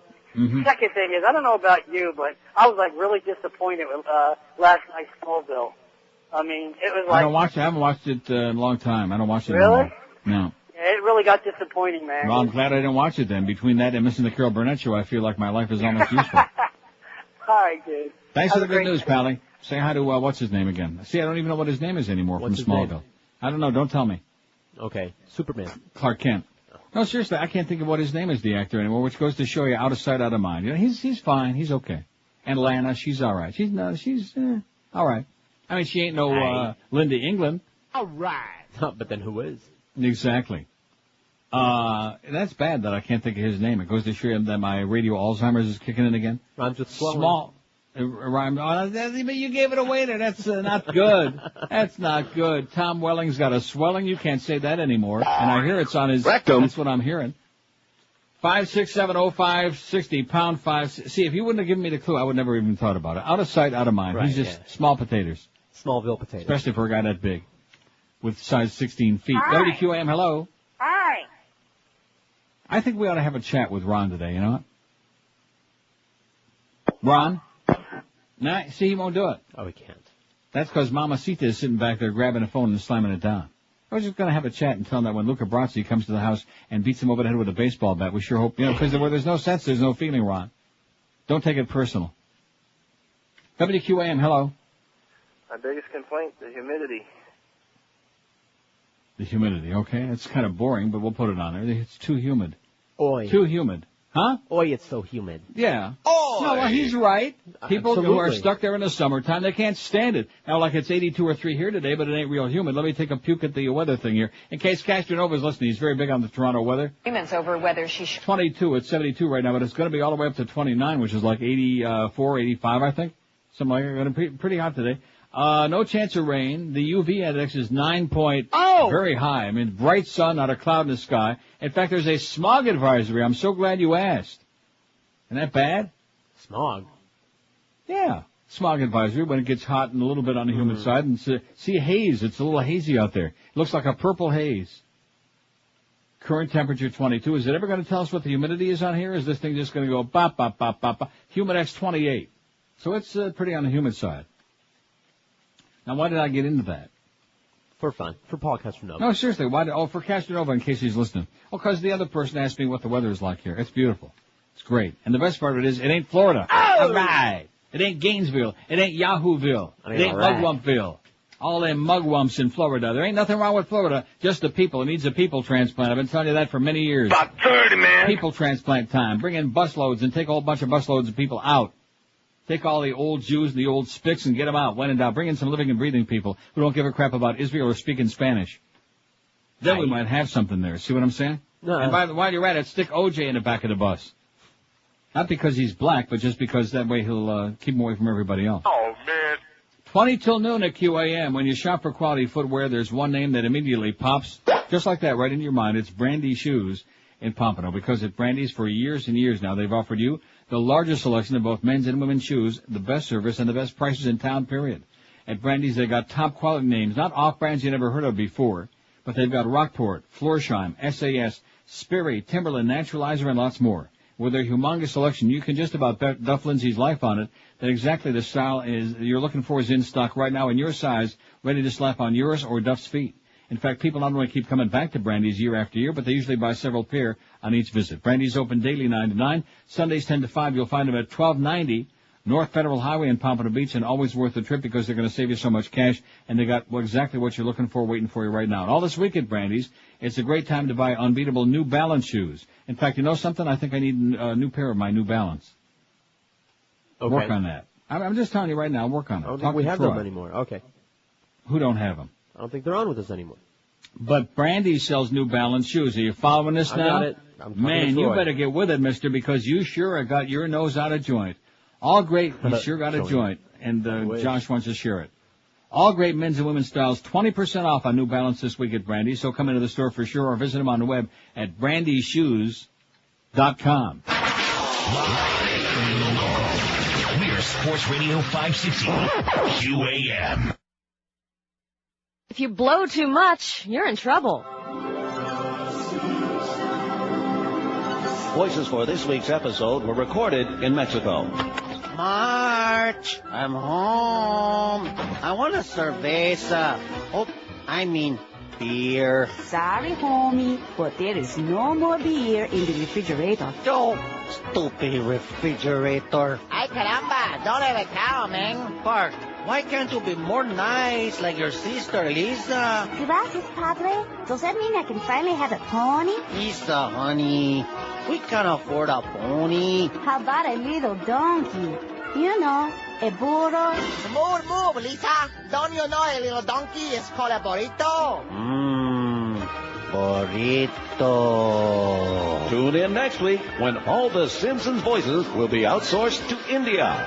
Smithers, who is being that man in Sector C? Oh, that is being Homer Simpson. This is being excellent. Did they say something about how about a little ass? I probably said that. 11:46, 14 till noon at 560 WQM. What's your number one complaint? Bush is destroying America, 290. I'm not getting enough sex, 70. I'm fat as a cow and can't lose weight. 38. My wife isn't bisexual. 31. I'm getting older and it sucks. 29. Nobody speaks English in Miami. 19. My boss is a hole. 12. South Florida driver's 11. I live in Florida. 6. Mo Howard David is still on the air's got 3. How do you like that? Absolutely. The Miami Herald's got 1. Child support system 1. None yet for OJ is still free or it's too freaking humid here. Out of 511 votes. Tom faxes in and says, meaning in regard to your girlfriend, Linda England. Yes. Leavenworth is too good for that bitch, even with hard labor. She needs to be sent to Siberia. Even better, send her to any South American jail. All the guards do in those jails is keep the prisoners inside the walls. I see only one way she can save herself, and that's to rat on the higher-ups that she claims ordered her to do all of these things. All of these things. Okay? Time to rat him out. When in doubt, do it, Lindy. You notice how coy she was being about, the people on a higher chain of authority. People higher in the food chain, which, of course, in her case would be just about anybody. Mollusks. Local priest on leave in online child sex probe. Speaking of the food chain. The pastor of St. Charles Borromeo Catholic Church in Loma Portal, California, has taken a leave of absence after federal and local authorities served a search warrant May 6th at church orifices as part of an investigation into sexual exploitation of children on the Internet, authorities said. Father Gary Holte announced his leave after agents from the U.S. Bureau of Immigration and Customs Enforcement and San Diego police served the warrant and seized computers and files from the parish office. There have been no arrests and no charges filed, but the investigation is ongoing, said San Diego Police Sergeant David Jones, who supervises the department's task force on Internet crimes against children. The search warrant remains sealed. Rodrigo Valdivia, Chancellor for the Roman Catholic Diocese of San Diego, said in a statement that both the diocese and the parish are cooperating with investigators, said Holte had voluntarily accepted the leave. The diocese later held an afternoon news conference in the pastoral center, but shed little light on the situation, saying, "We know very little." The Chancellor confirmed that the pornographic material that authorities were searching for includes images of minors, adding, "This was a total surprise to us." Parish or academy had been harmed, Valdivia said, saying that the priest did not have a role at the school. Holte has left Loma Portal's parish residence and is at an undisclosed location, Valdivia said. He's reportedly retained legal counsel but could not be immediately reached for comment. Can't imagine why he's in an undisclosed location. Maybe we ought to ask Father Gagan. Sources with the Department of Homeland Security in Washington, D.C. said agents were looking at the seized computers for evidence of child pornography, kiddie porn. These sources also said the probe involved about 30 people. About 30, man. In San Diego. I wonder how many more priests of those 30 people. About 30, man. But another isolated incident. Let's see. Here's a fax from Chip, who says, my brother's a Republican, Bush-loving fascist. I bet I'm not alone. And what is Rush? Isn't it also spelled fascist? It says, what is a rush? Isn't it also spelled fascist? Don't ask me. I don't know. Ain't got no idea. 5670560. I guess Chip is just kind of losing it. He's looking around at things and he's saying, uh-oh, sky is falling. Line 9, WQM, hello. Neil. Yes, sir. One thing that you need for your poll, the mosquitoes are the size of 747s already. I got bitten 4 times last night. Oh, watch out for that West Nile. It's vile. Exactly. And it'll make you ooze bile. All right, have a good weekend. Okay, talk to you in a while. You too, thank you. Okay, what do you say? The mosquitoes. Giant mosquitoes. See, that's why people bail out of Florida. And, of course, George was telling me yesterday that there's no traffic, no more, because there ain't anybody there. I mean, they have bailed. Anybody that's going to bail by now, you'd think, right? Oh, yeah. Because it's May 13. It's hot. And they start right around Easter Passover time. I tell you this every year, and I'm right. They start at that point, and then each week, as it gets a little hotter and a little bit hotter and a little more humid and a little more insufferable, and as the mosquitoes grow to the size first of grapefruits and kumquats and then the size of bowling balls, and then, of course, as the humidity gets up to like 110%, that's when people start saying, let me out of here, please. And then the only people left there are the people who just have no choice, like George and Josh. Mm-hmm. Oh, now, when's Josh going to Vegas? Tomorrow. Are you serious? I'm serious. Boy, my psychic powers are absolutely unbelievable. Man, I even shock myself sometime. You're leaving tomorrow? That I am. So who's doing the show? Are you leaving after the show? No, we got somebody filling in. We got that Sean guy. Who the hell is that? I trained him all this week. He doing what? Running the board. I sure hope Duff ain't training him. That I don't know. Oh. Duff said he would break him in. I don't know what that meant. So you're leaving for Vegas tomorrow for how long? Just for like a long weekend? We'll come back Monday. I see. Well, listen, plunge your brains out, and if you win like that $63 million jackpot on the slots or something, just keep your close personal friends in mind, okay? No problem. Just throw us a little bone or something. Can we still say that? No. Throw us a little, yeah. Diebold chief says letter for Bush was a mistake. This is just enough to make you want to pee your pants. It's in the International Herald Tribune. Walden Odell. No kin probably to Digger Odell, you think? Who? Walden Odell, the chairman and chief executive of Diebold, has said that it was a huge mistake for him as the head of a voting machine company to express support for President George W. Bush's re-election in a fundraising letter last year. Odell, in a meeting with reporters and editors from the New York Times on Monday, also said Diebold was working to address computer security problems and build voter confidence in its wares. Oh, man. He apologized for mistakes and stood up for what he said the company had done right. The country had a deep crisis after the 2000 election debacle, he said. His company realized that it could help. It would be an opportunity to serve and it would be a good business. Oh. Odell drew criticism of his company in August when he sent an invitation to a fundraising party that said, I am committed to helping Ohio deliver its electoral votes to the president next year. He said he had not written the letter himself, though he declined to say who had. He added that he intended only to sign a party invitation. I'm committed to helping Ohio deliver its electoral votes to the president next year. This is the chairman and CEO of Diebold, the company that makes the frickin' voting machines. What's one thing got to do with the other? Odell said he had since dropped out of all political activity, that the company would not support political parties while it was in the voting business. Right. He said he couldn't discuss California, which on April 30... About 30, man! ...prohibited the use of Diebold's machines in 4 counties for the November election. The California Secretary of State, Kevin Shelley, has asked State Attorney General to investigate whether Diebold should face criminal charges. Reading carefully from a statement, Odell said, Diebold intends to fully cooperate with the Attorney General in his investigation of the Secretary of State's concerns, yada, yada, yada, and a partridge in a pear tree. Wink, wink, nudge, nudge, nod, nod. How do you like that? Sent a letter, unbelievable, saying I'm committed to helping Ohio deliver its electoral votes to the president next year, in August of last year. That don't mean nothing. No, we trust those voting machines, don't we? No. Oh, yeah. We know they would never fix no election, especially in Florida, man, we're the experts. We want to see the judge again, the judge with those bug eyes, you know. We want to see him looking at that hanging Chad again, just staring up there at the light. What's your number one complaint? Bush is destroying America, 306. I'm not getting enough sex, 76. I'm fat as a cow and can't lose weight, 38. And they ain't so great. And don't be late for lunch. I'm getting older and it sucks, 35. My wife isn't bisexual, 33, and George is really porked off about that. Yeah. Nobody speaks English in Miami, 22. My boss is a major hole, 14. South Florida drivers, 14. I live in Florida, 7 people not too pleased about that. Mo Howard David is still on the air, 4. The child support system, 2. The Miami Herald's got only 1, and none yet for It's Too Human or OJ still free. Maybe they're starting like, let bygones be bygones with OJ. What do you think? No. WQAM, hello.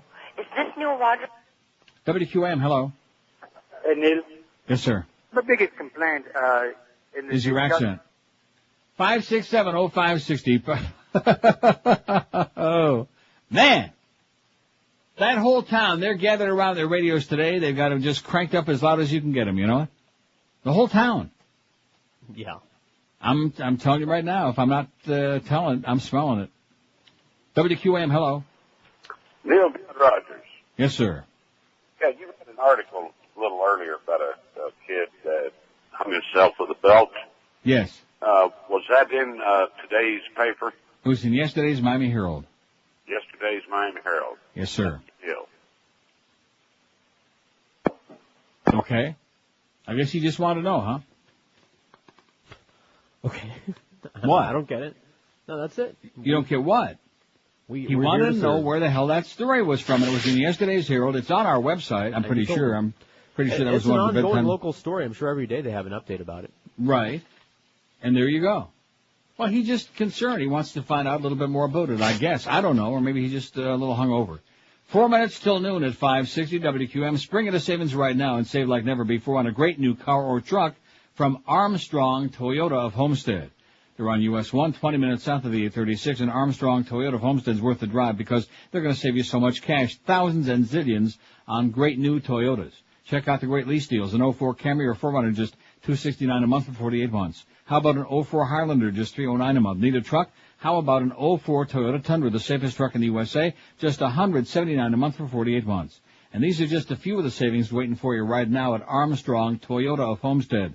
General Manager David Rich and the staff will do just about anything under the sun to help get you into a new Toyota today. So experience the Armstrong Toyota of Homestead difference. They're locally owned and operated, committed to 100% customer satisfaction. The service department is even open late to late weeknights to make sure they get all your stuff done for you. Easy to find them. They're right at the corner of US 1 and 293rd Street in Homestead, just 20 minutes south of the 836, and well worth the drive, especially when they offer you things like this. They offer you free tires, batteries, and replacement parts for life. That's correct. At Armstrong Toyota of Homestead, tires, batteries, and free parts for life. Nobody nowhere does that. So forget about those big screaming mega dealers and car giants who shout and carry on and make all kinds of promises and let you down.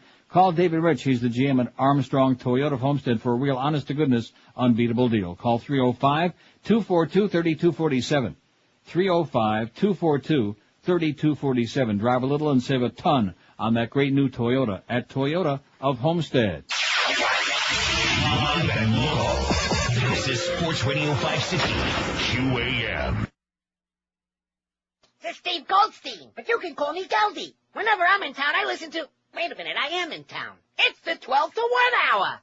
Before facing certain death, our soldiers and corporate mercenaries sit down to a Laurel and hearty breakfast, provided by the good folks at Kellogg Brown & Root, subsidiary of Halliburton. They start their day the Kellogg Brown & Root way, with all the nutrition of a well-balanced breakfast, fried grease to keep them regular on the battlefield, blood in the salad for iron, and rotted meat to help prevent gout. KBR studies show that rat droppings provide calcium for strong, healthy bones to help prevent annoying rattling in the coffins on the trip home. It's KBR's mission to send supplies in when it's not too dangerous. Our soldiers are aware of the sacrifice they must make to restore democracy where it never existed, and hope they live long enough to enjoy a boxed lunch.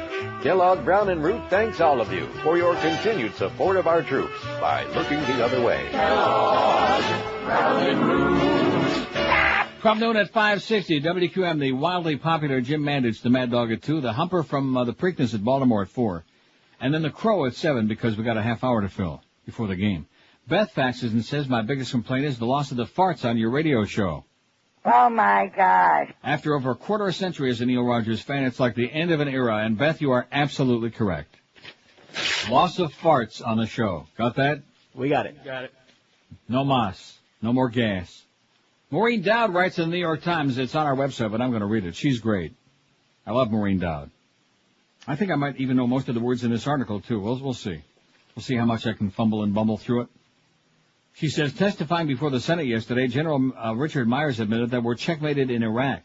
There is no way to militarily lose in Iraq, he said, describing the general consensus. There's also no way to militarily win in Iraq. Talk about the sound of one hand clapping, and they say John Kerry is on both sides of issues. Sounding like Mr. Kerry, General Myers summed up, this process has to be internationalized. The UN has to play the governance role. That's how we're, in my view, eventually going to win. The administration's demented quest to conquer Arab hearts and minds has dissolved in a torrent of pornography denigrating other parts of the Arab anatomy. George Bush, who swept into office on a cloud of moral umbrage, now has his own sex scandal, one with far greater implications than titillating cigar jokes. The Bush hawks, so fixated on making the Middle East look more like America, have made America look un-American. Should we really be reduced to defending ourselves by saying at least we don't behead people? Gripped in a I can't look at them, I've got to look at them state of mind, lawmakers grimly filed into private screening rooms on the Hill to check out the 1,800 grotesque images of sex, humiliation, and torture. They're disgusting, Senator Dianne Feinstein told me. If somebody wanted to plan a clash of civilizations, this is how they do it. These pictures play into every stereotype of America that Arabs have. America as debauched, America as hypocrites. Cheney and Rumsfeld and Wolfowitz act like they know all the answers, almost like a divine right, she said. They don't have a divine right, and they are wrong. After 9/11, America had the support and sympathy of the world. Now awash in digital evidence of uncivilized behavior, America has careered into a war of civilizations. The pictures were clearly meant to use the code book of Muslim anxieties about nudity and sexual and gender humiliation to break down the prisoners. Senator Ben Nighthorse Campbell said some photographs seem to show Iraqi women being commanded to expose their breasts such debasement after a war that President Bush partly based on women's rights. The problem, of course, is that the war in Iraq started with lies, that Saddam's WMD were endangering our security, and that Saddam was linked to Al-Qaeda and 9/11.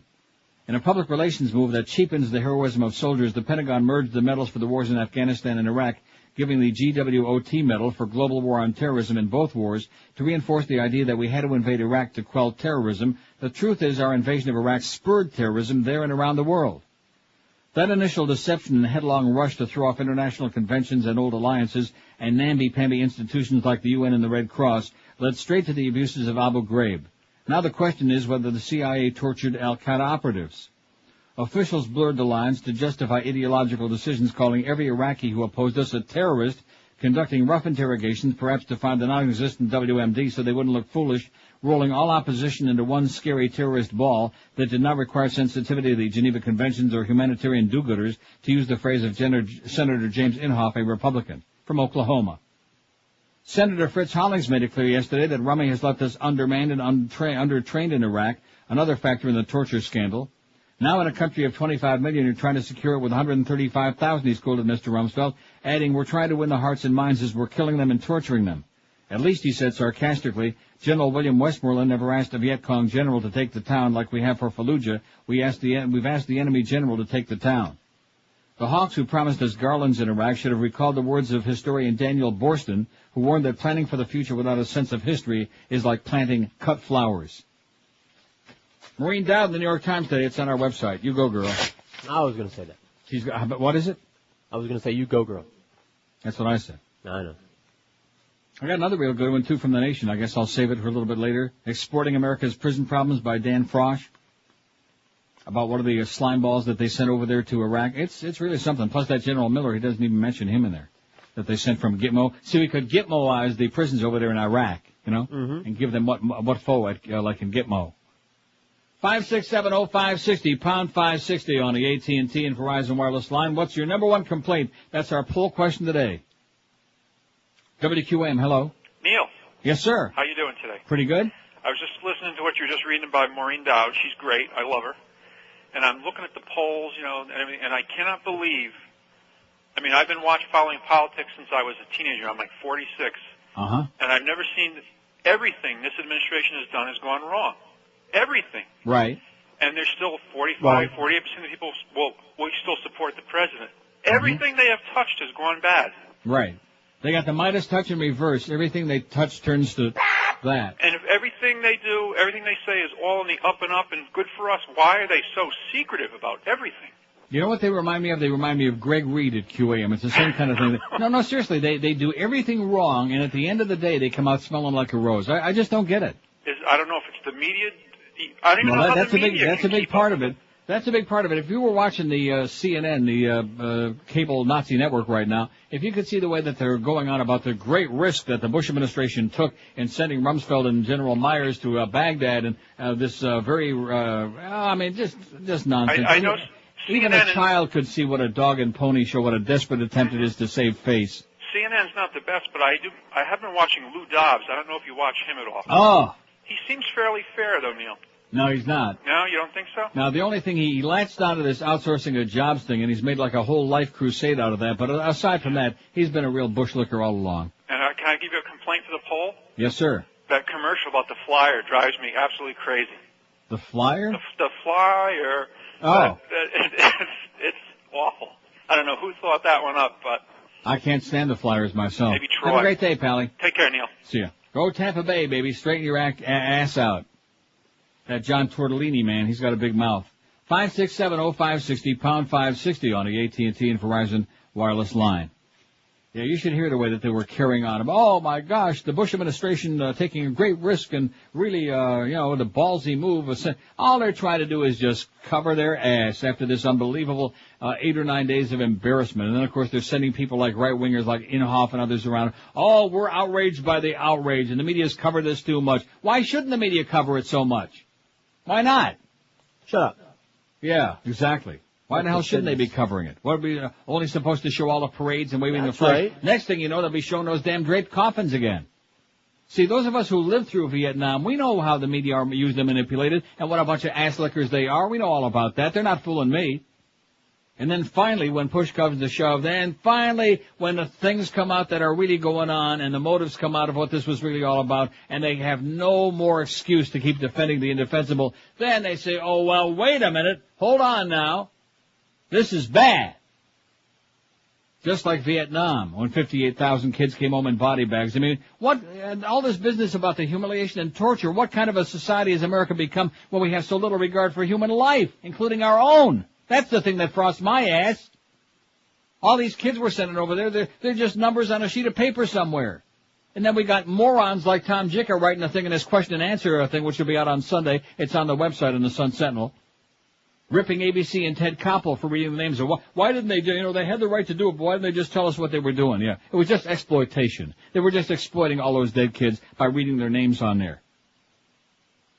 Tom, I'm going to tell you, man, I really ruled the day that I emailed him and got him involved and actually had a couple of conversations with Tom Jicker. I regret that day. Because you, man, are an idiot. And your true colors really show there. Oh, yeah, they were trying to get people to tune in and watch. Well, isn't that what everybody is doing? Isn't that what you do when you write your stupid-ass columns about Frasier for going off the air after 800 years? The 85th column about Frasier? You were trying to get people to open up the paper and read it, you idiot? But there always has to be some sinister motive behind it. They're trying to make the Bush people look bad. They're trying to point out something to the American people that's long overdue, that these are real living and breathing people with a face and a name. With mothers and fathers and wives and husbands and sisters and sons and daughters, real living and breathing people, not just a name on a piece of paper somewhere.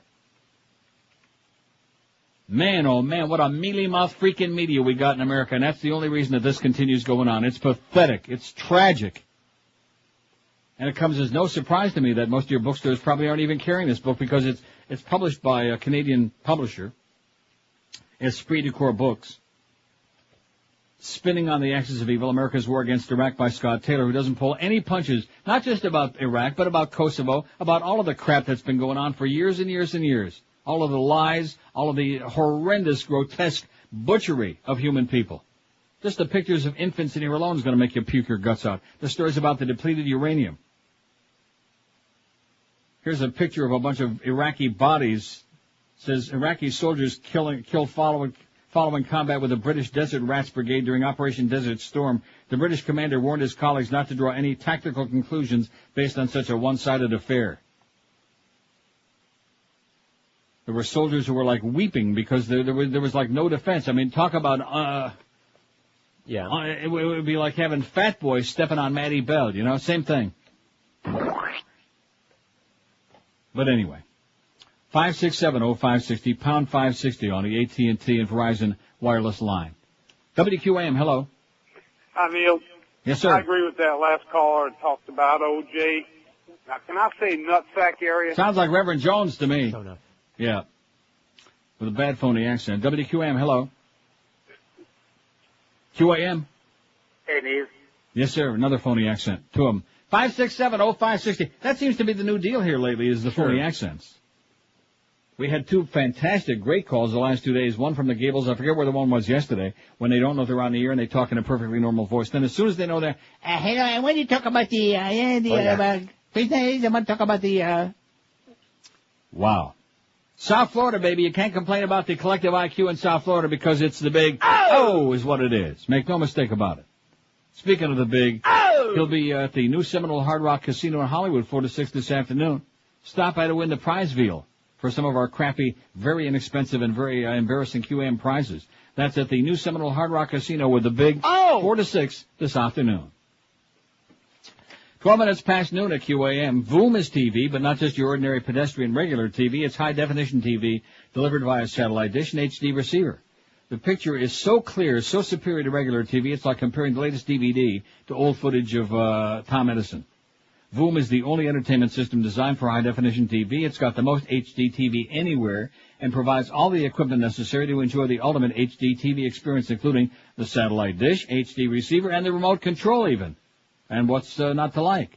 Voom's got over 30 channels of HD programming. You can watch ESPN in high definition. That's 3 times more than you get from cable. And they have all your other favorite channels like HBO and MTV, even our local channels, like I said before, such as they are. And we apologize.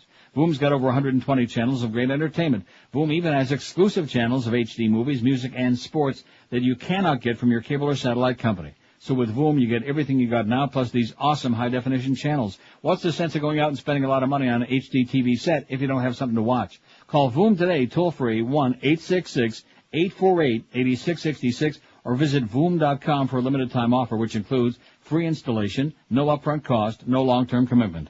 Call 1-866-848-8666, or their website again is Voom.com to start Vooming right away. Offer ends May 31, so get with it. Live and local. We're Sports Radio 560 QAM.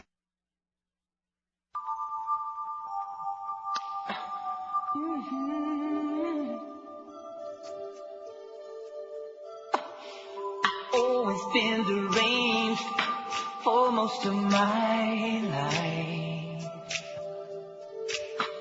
I'm gonna change my looks, gonna make a difference, gonna be alright. As I turn on the radio, fixing up my nose, this news is blowing my mind. I got the kids, my sheets, spend the night with me, can't deny I'm a guy defending for perverted needs. I got a thing for tots and plastic surgery lines. I'm a one-man preach show. I follow advice from our Garrett. If I lose, I know where I'll go. And the next thing you know, I'm looking at the man in the prison. He's asking me to bend this way. Rectum. And no message could have been any clearer. If you want to make your world a better place, Michael, drop the soap and bend this way. Oh! 1218 at 560 WQM. This website that was suggested from Patrick. Thank you, Patrick. We couldn't play that on the air because it's got every kind of four-letter word invented, and it's an anti-Bush ad. It's the best. You're right, Patrick. It's great. Do you look at it? No, I did not. Oh, look at the website? No. Well, I mean, it's a long, but it's well worth it. I mean, you have to type in that whole URL there. Okay. blackstarsblog.com/bush41.2.swf. It's almost worth putting on our website. You know what? Yeah. They'll enjoy it, I guarantee you. Maybe you could fax that to Eric. And he can make a link to it, because it's worth it. Somebody obviously put a lot of work in there, and you can watch the video and listen to the audio, and every other word is, it's great. Thanks, Patrick. Nice going, baby. It's on its way. All right. 5670560. Here's some good news. The Walt Disney Company and the co-chiefs of Miramax Films are near a deal that would allow director Michael Moore to find a new distributor for his controversial documentary, Fahrenheit 9/11, company officials said yesterday. I told you it's going to get done. Yeah. Disney, Miramax's parent company, had refused to release the film that chronicles America's reaction to the September 11th attacks and links U.S. President George W. Bush's family and prominent Saudis that include the family of Osama Yamama bin Laden. The film is set to premiere at the Cannes Film Festival, which began yesterday in the French Riviera City. Miramax spokesman Matthew Hiltzik said Disney had agreed to sell rights to Moore's film to Miramax co-chief executives Harvey Weinstein and his brother Bob Weinstein, who could then go out and find a new distributor. See, when you don't know how to pronounce it and they're two brothers, you just pronounce it both ways. Could be Weinstein, could be Weinstein, but it's probably Weinstein. Frankenstein. A Disney spokeswoman characterized the parties as still being negotiations, but they're going to get it done. We're very happy that Disney's agreed to sell Fahrenheit 9/11 to Bob and Harvey, Hiltzik said in a statement. Bob and Harvey look forward to promptly completing this transaction. Yada, yada. And it also talks about the fact that in 1999, the Weinsteins made a deal similar for the movie Dogma, in which director Kevin Smith challenged Catholic doctrines, raising the ire of some church groups. You see, you can't offend the church, you can't offend the administration, you can't offend anybody by telling the truth in a movie, or it's a hell of a thing to get it made, which is why Michael Moore had to make Bowling for Columbine here in Canada, eh? Right. Can't do that. Can't do that in America, because too much truth ain't a good thing. But you know what you can do? What's that? Kill some people. They're right. We're doing a good job of that. In that arrangement, the Weinsteins brought the rights to Dogma from Miramax with Disney's agreement, then signed their own deal to have independent film company Lionsgate Entertainment Group release the movie to theaters, Dogma, which was worthwhile. That was before Ben Affleck became such a putz. And, of course, he was still hanging around with his boyfriend, Matt Damon, in there, so he was in a better frame of mind. And of course, George Carlin was in there. He had the great lines about. Right. Buddy. And Matt Damon was bitching about the church. If they would have just let us masturbate. Well, I can't use the terms he used. He didn't say that. But at any rate, it's worth seeing Dogma. It's not great, but it's okay. No? Oh, it's okay. It's just got stuff it doesn't need. Yeah, too much of a wasted time in there. Too much crap. I mean, Chris Rock really did not need to be in that movie. No. You think? Neither did, even though I like him a lot, neither did Salma. They didn't add anything. No. What's your number one complaint? That's our poll question. Today, give you a chance to get it out of your, get some steam out of your ass. Bush is destroying America, 345. 53.1% of this audience, they got their thumbs right on it, baby. Bush is destroying America, everything that we stand for, our economy, our values, our freedoms, you name it. He's screwing it. He's sticking it to us. I'm not getting enough sex, 89. I'm fat as a cow and can't lose weight, 42. That's me. That pint of Haagen-Dazs Rocky Road yesterday, I think, put me into a bad way. Are you kidding? What? Well, at least it wasn't another pint of Ben & Jerry's like I had on Tuesday. Yeah, that's worse. I had Coffee Toffee Crunch on Tuesday. Oh, and let me tell you, let me warn you, since we're on one of my favorite subjects, ice cream, that Ben & Jerry's is also, I mean, why not them? Everybody else is doing it. They jumped onto this low-carb bandwagon, you know? Yeah. And in my store, I took a peek to see what flavors were available. And I looked at the ingredients, and all of a sudden I went, because I saw that, was not sorbitol, it was one of the sucralose, one of those, you know. One of the talls. Whoa, boy. One of those that makes you want to stay real close to home for many, many hours and wish you were never born. Just really hemorrhoid-inducing. May we interrupt this talking about food to thank Defecation Tony's? Disturbing. For what? To thank Tony's for bringing us some food because Duff had some guests and wanted us to feed them for free, and so we did. Duff has some guests, and he wanted you to feed his guests for free. Right. Well, how about that? And then, of course, he's going to go tonight to the staff ratings party, which he has nothing to do with. He's a radio and guy. He's going to, be eating up all that free food, too. Right, he knows how to work it. Yeah, he knows how to work it. That's what Josh told me. Josh Darrow, right? No, Josh Cordes. Oh, I think it's Darrow. Come back, Josh. Don't quit the show. Where was I before we got off on this food thing about Ben & Jerry's? About Ben & Jerry's. Oh, anyway, so don't get sucked into that, or any of those, like the Atkins Indulge. If you don't have the sensitive stomach, I'm very jealous of those people. In fact, I could lose a real ton of weight if I didn't have the irritable bowel and I probably shouldn't say that. Irritable rectum and all these other spastic stomach conditions because I just can't eat those things with all that sorbitol and maltitol and mannitol and crapitol. I just can't do it. It just sends my stomach into spastic contusions and I spend time with very painful defecation. They've been talking a lot about Syndrome X on the news down here lately. What is that? That's if you're fat, you're going to die, basically, is the bottom line. Oh, like your friends and your brother? Right, exactly. Yeah.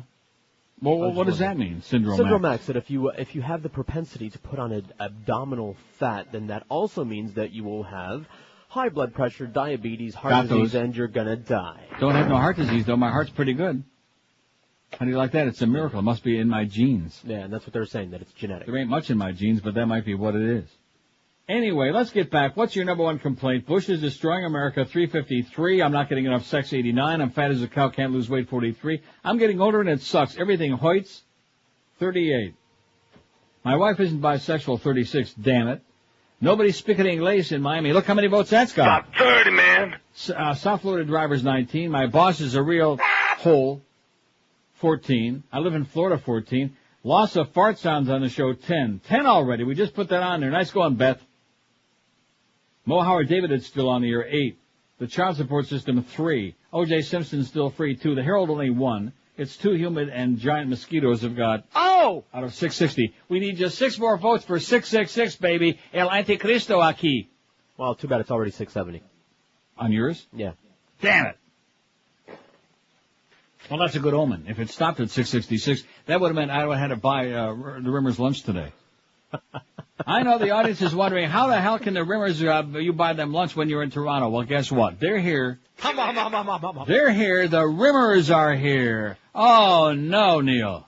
Please tell us you're just making this a joke. No. Now, the Rimmer's son works, I told you, works at The Fan, one of the radio stations here, and doing a good job.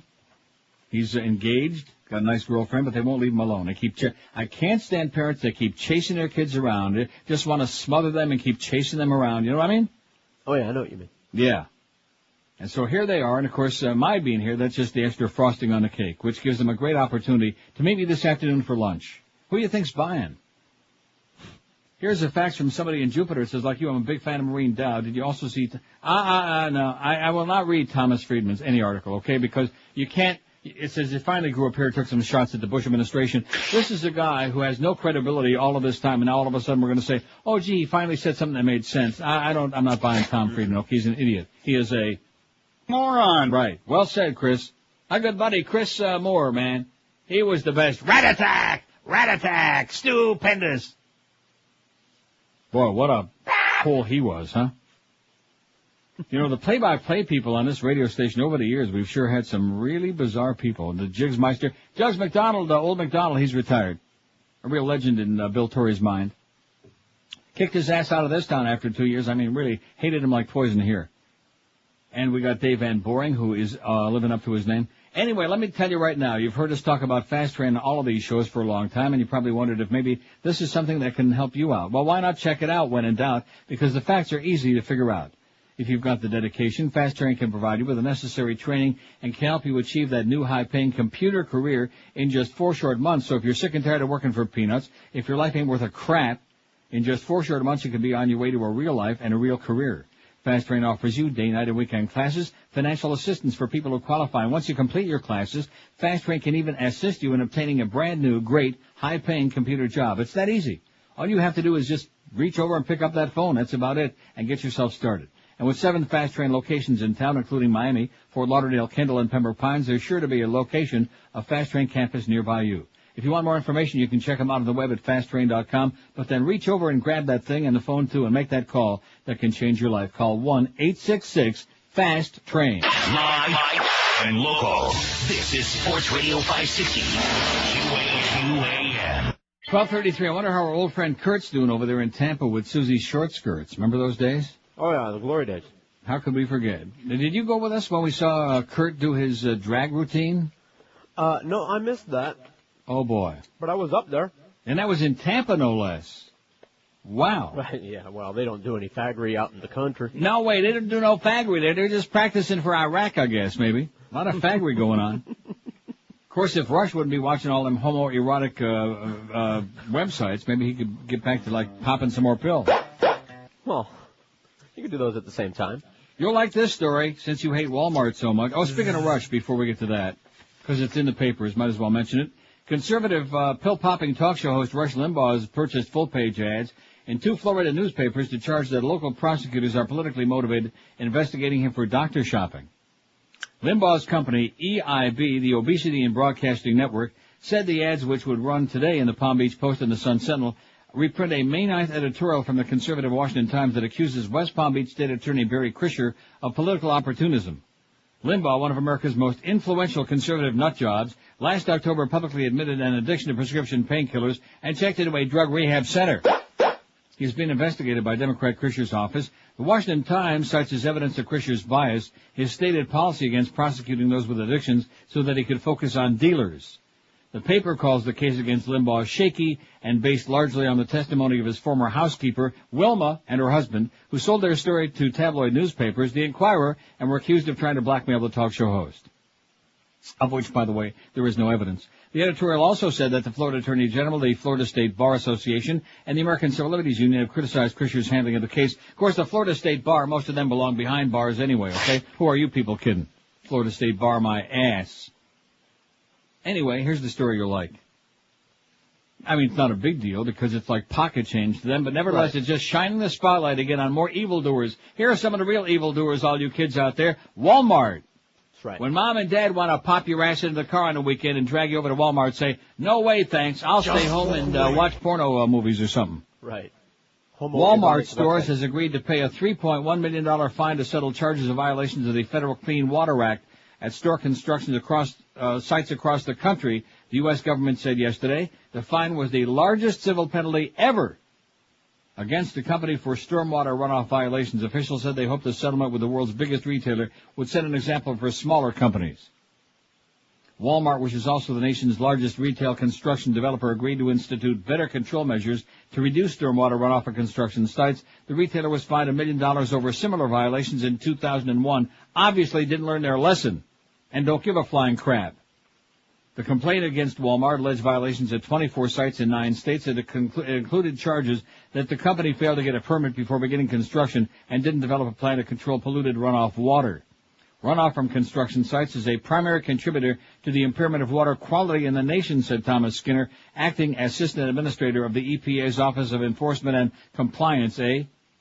Stormwater runoff carries high levels of mud, sediment, oil, grease, heavy metals, toxins, other lovely pollutants into storm sewers, ultimately into rivers, wetlands, oceans, and ultimately into your body. Deep inside your rectum. Ass. Walmart has agreed to hold programs to train contractors about stormwater control requirement and must submit written documentation of compliance efforts, officials said, and a partridge in a pear tree, and yada, yada, yada, and they'll be good boys. I'll guarantee who ought to be the poster child for Walmart is your good friend Linda England. Yeah.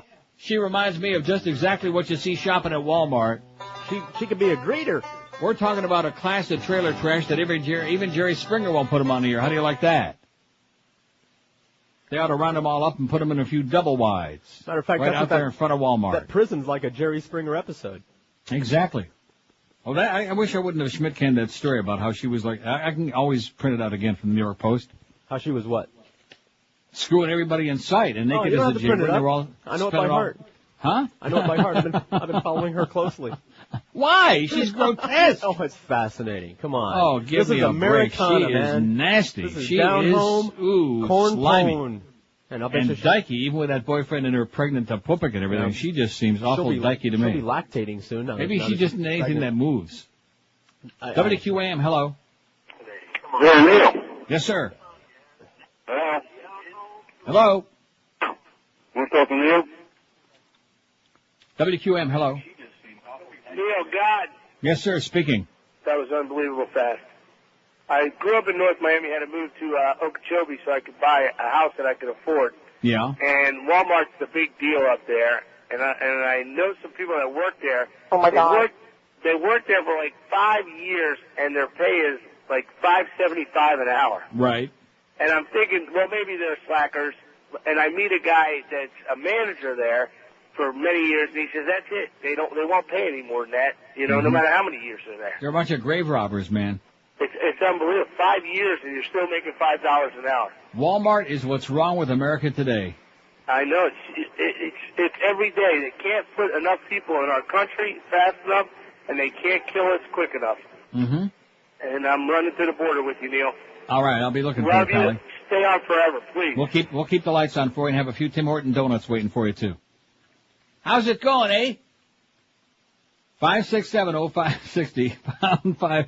It's just, I don't know. I mean, I used to think it was me, and everybody else thought it was. Now they're finally starting to catch on. It's not just me. It's the truth. That's why I got such a good result on that poll yesterday, that I tell it like it is. I didn't even realize how much I was telling it like it is, and I am, because it's all coming true. It's like Patty Chayefsky with Network. You're a lying Tommy. On Biography Channel last night, they had Robert Duvall, who I obviously like him a lot. And they didn't even put Network in there. They didn't put Godfather 2. They didn't, I realize it's only an hour show, but how could you not put Network? Right? Right. I don't know. You don't think he was great in Network? Absolutely. The cast, forget about the message, which of course was so incredibly on target. And over their heads. And over the heads of the public, right. But the cast in that movie. Mm-hmm. William Holden, Peter Finch, Faye Dunaway, Robert Duvall, Ned Beatty, who was unbelievably great. Mr. Beale! That scene in the boardroom of ITT. He didn't even squeal in that movie. He said Beale, but he didn't squeal. But he did make him a hell of a deal. And a little squeeze and a little feel. Why me? Because you're on television, dummy. Anyway, you got to see Network, please. Pretty please, I'm begging you. They won't. What, there's boobies. Tell them there's boobies in it. Then they'll see it. Well, there is Faye Dunaway sitting on top of William Holden there, got some talking and fried eggs, babbling. They're there. Yeah. 20 till 1 at 560 WQAM. Here, let's tell you about the financial group right now. We've heard me talk about these folks. Their incredible Only One Mortgage program with an unbeatable 1.25% rate for the purchase or refinance of your home. 1.25%. How do you like that? You should. That means if you have a $100,000 loan, your payments are merely $334 a month. If you have a $200,000 loan, you pay a measly $668 a month. Now they're advertising on TV. They're all over the radio. They're on Duff's ass. The program's everywhere. It's got everybody talking. Only One Mortgage makes it possible, and only the financial group makes it available to you. Refinance your current home, get money for renovations, move to another home, and never, ever pay fees or closing costs again. Zero closing costs, zero credit bureau fees, zero application fees, zero discounted points, zero just about everything. This is for real, so call Financial Group and get details at 1-866-395-LEND. That's 1-866-395-LEND. It's the only One Mortgage, and it's the only mortgage you'll ever need. They're an equal housing lender. Credit restrictions do apply. 4.25 APR. Rates subject to change monthly. Live and local. This is Sports Radio 560. QAM. There is never a dull moment at Walmart. I love working at Walmart. We stay at Walmart way after our shifts are over, partly because we love it, but mostly because they lock us in. It's more than a store. It's a fun place to visit. The best thing about being on the Walmart team is not having all those forms and papers that workers with health benefits have to worry about. You never know what you're going to find at Walmart. They just come in for the fun of it. The immigrants are the best at Walmart. They clean our toilets practically for free. At Walmart, I don't need no stinking green card. We don't need no badges. I don't have to show you any stinking badges. It's like my morning routine. Drink coffee and wake up at Walmart. Publishing basically repeat pictures. I saw today virtually the same soldiers who we've seen over and over again until we can recognize them individually, simply doing more of the same. All right, let me get a different perspective. Dennis Kucinich is joining us as well, a familiar face to a lot of our viewers. He was, maybe still is, a Democratic presidential candidate. But go ahead and respond to what the chairman just said. Well, I think it's absolutely chilling to assert that somehow the media is to blame here. I mean, I heard Secretary Rumsfeld a moment ago chide the media for the images, the pictures, the video clips. I mean, this war was a lie from the beginning. Secretary Rumsfeld appeared before Mr. Hunter's committee and basically lied to the Congress about saying there were weapons of mass destruction, which is the reason why we're there. I mean, when are you going to call the secretary to an accounting for the lies that he told in front of your committee? This whole thing has been about a pattern of deception, and right now what they're doing, they're trying to blame the media. Get that. I mean, the media just carried the information forward when the administration said there were weapons of mass destruction. No. Now to try to Dennis, blame... you want me to respond to that? Well, we're blaming the media for putting out pictures when they were asked on this specific occasion with Americans in danger not to put pictures out that could cause hostages to be harmed. The media failed to refrain from doing that, from restraining themselves, and we had a bad result. Well, let me interrupt for a second, Mr. Chairman. I think you're referring to 60 Minutes 2 and CBS News. Shut up! They did delay their program as they reviewed the request from the... See, this is the way they play the game. Kucinich is on a roll here. He's ripping him an ass. Right. And now we got to change the topic because Wolf's got some stupid-ass questions. When it came out, the people who killed Mr. Berg in this very brutal fashion laid at least part of the cause as a result of seeing those pictures and responding to the pictures that the media did put out. Listen, I think they should have delayed those pictures from going out forever. And I think the other part of the story here is that they should have delayed it forever. The politicians didn't get involved. In fact, the U.S. Army, as you now know, Wolf, with no politicians... How come we're not hearing anything from Dennis Kucinich? ...investigated themselves starting on January 16th and walked down through this series of 6 investigations to the point where court-martials are now starting for criminal activities for this small handful of bad apples. They have been very responsible. What's very interesting about this is that, you know, here's Secretary Rumsfeld going to Iraq today. Why wasn't he in Iraq when these reports first started to come out? You know what's happening here? It's the old story that they're going to go after the people at the service level and the uniform level when the guys at the top who were responsible for the policy of sending the troops there to begin with are going to escape scot-free. That's wrong, and I think that every American is offended by this attempt to try to put the responsibility on the troops and not put it on the people who are responsible right in the White House and at the secretary level. Congressman, stand by. We have a lot more to talk. Yeah, we have a lot more. Hey, Wolf, you're an idiot, okay? In fact, they ought to drag him off just like they dragged Howard Beale off the screen and network, although he was telling the truth. They ought to come in here and drag Wolf Blitzkrieg off the set right now and let Kucinich go on until 2 o'clock, and we carry it. He is the only one, him and Sharpton. Of course, we know about Sharpton. but of the relatively rational people, he was the only one who really told it like it is. No holds barred, all the lies, all the BS. Looks this guy right in the face. How come you're not investigating Rumsfeld for making up the stories and lying about weapons of mass destruction, getting us into this bogus war in the first place, yada, yada, yada. He lays it right there on the line while John Kerry is running around going like that. And this guy, how many votes did he get? About 30, man. And that's not just in one primary. That's all the states put together. That's how many votes Kucinich got. About 30, because he had a bad hairpiece. Now he's got a better hairpiece. I think it's too late. He would be great. Yep. Can you see him debating Bush? Oh, please. He would slice him up, man, like you would never seen. Yeah, but how is he going to respond if Bush says,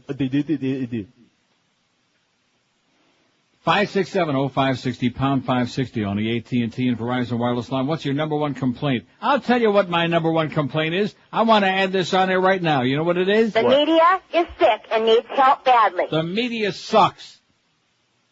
American media sucks. Put that on there right away, Josh. You're not going to make it to Vegas. The American media sucks. God, are they pathetic. And there's a classic example. He let this right-wing Republican goofball from California on there, the chairman of that committee. He let him, who by the way was making all those glorious speeches the other day, just kissing Rumsfeld's ass. He let him go on for like about 90% of that time. And as soon as Kucinich started telling it like it was, right away, bada-beep, bada-boop, bada-bop, and how about CBS did delay it? You know, we're changing the question, changing the subject. Anything to take away time from Kucinich, who's telling too much truth and making too much sense. You grave robbers, you, at the cable Nazi network. They're the reason. They are the problem. Because they're the enablers. Just like that thing about Christian Amanpour. I'm so motivated, I'm going to read that one page again. From Scott Taylor's book about Christian Amanpour and that staged event that they did, that made-for-TV event. Yeah. Never was the media truth more manipulated during the staged statue toppling scene on April 9 that was meant to symbolize the end of Saddam's regime.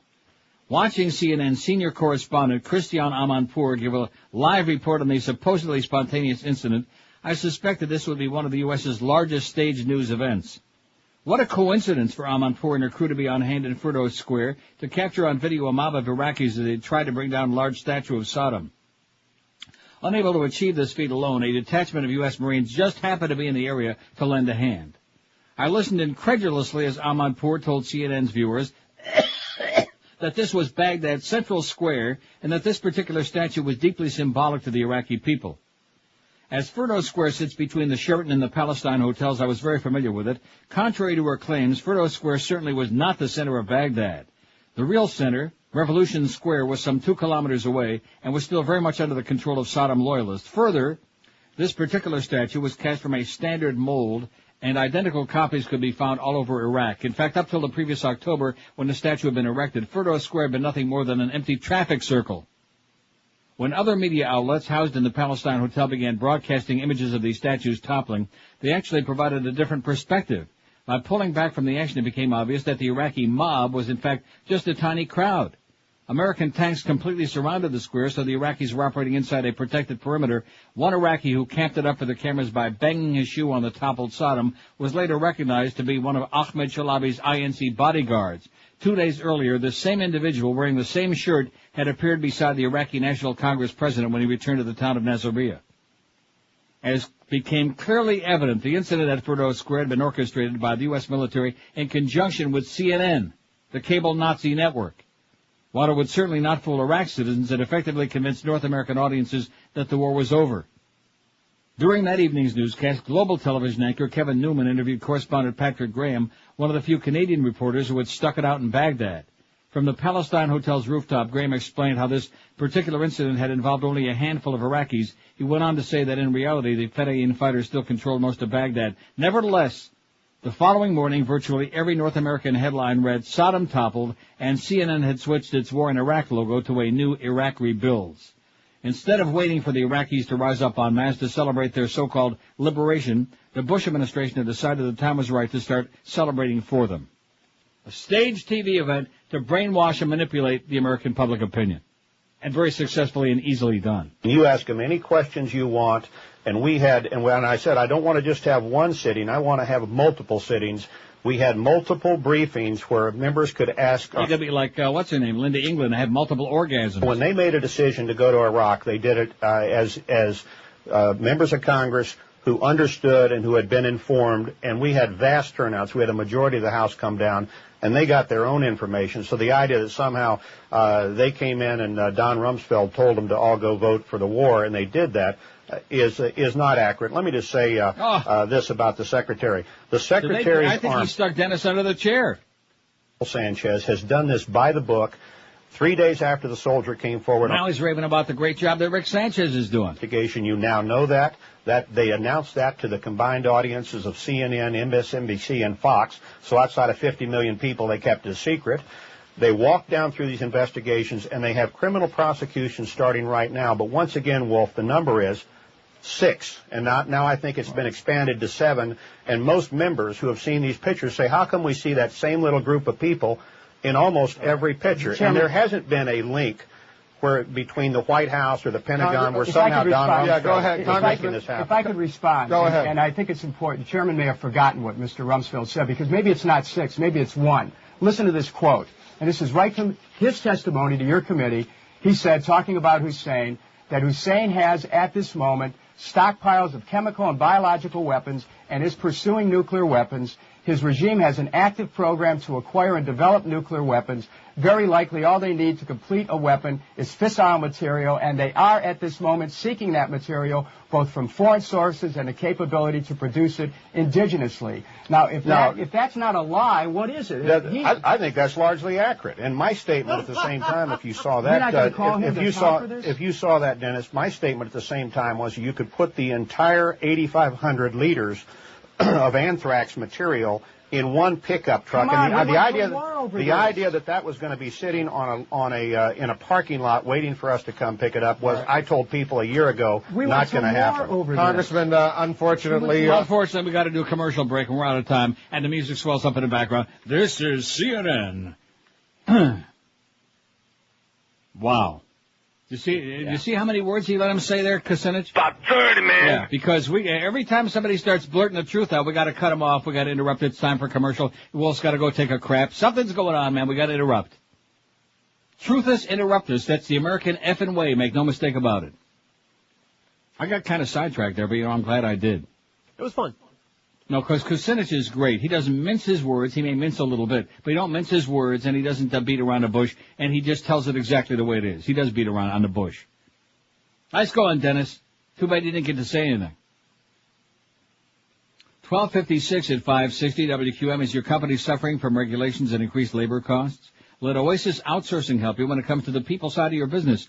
Payroll administration, Fortune 500 company employee benefits, human resource services, and risk management are just a few of the services that outsourcing can cover to help your business be more profitable. Call Oasis Outsourcing today for a free evaluation at 1-866-OASIS. That's 1-866-286-2747. With more than 60,000 employees worldwide, Oasis Outsourcing understands the many facets of human resource management. Outsourcing is being recognized by firms both large and small as a powerful management choice, which lets you focus on your core business while leaving those pain-in-the-ass operational details to Oasis Outsourcing.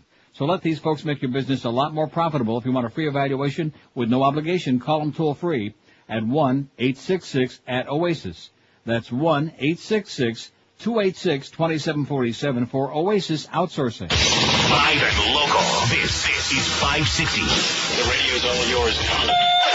QAM.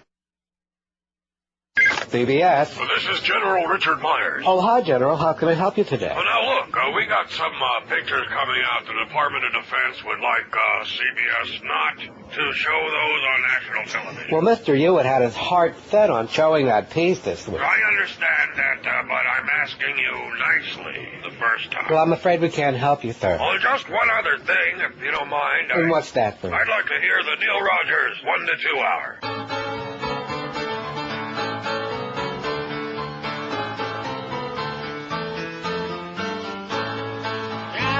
Kopinski, woman or a man, I'm a dime for crowning concentration camp. You replace the torture at Hussein's Abu Ghraib with the better way to rape and torture instead.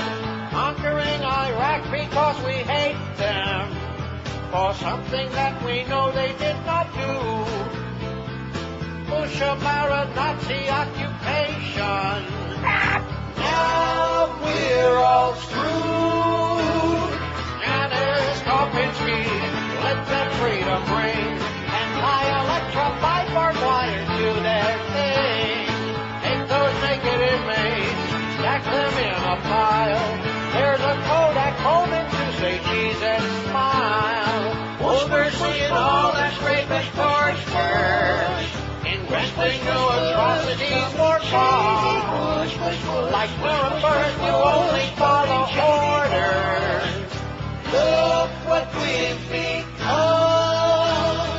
Janet Kopinski, Billy Fatbull died, wrapped in her black rubber on a Saturday night.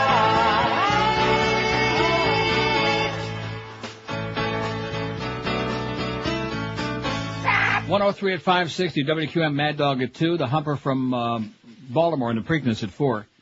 Wait till you hear this. Okay. Sit on the edge of your seat. Hold your breath. The family firm of beheaded American Nick Berg was named by a conservative website in a list of enemies of the Iraqi occupation that could explain his arrest by Iraqi police, a detention which fatally delayed his planned return from Iraq and may have led directly to his death. Nick Berg, 26, disappeared into incommunicado detention after his arrest by Iraqi police in March 2004. He vanished again after his release 13 days later.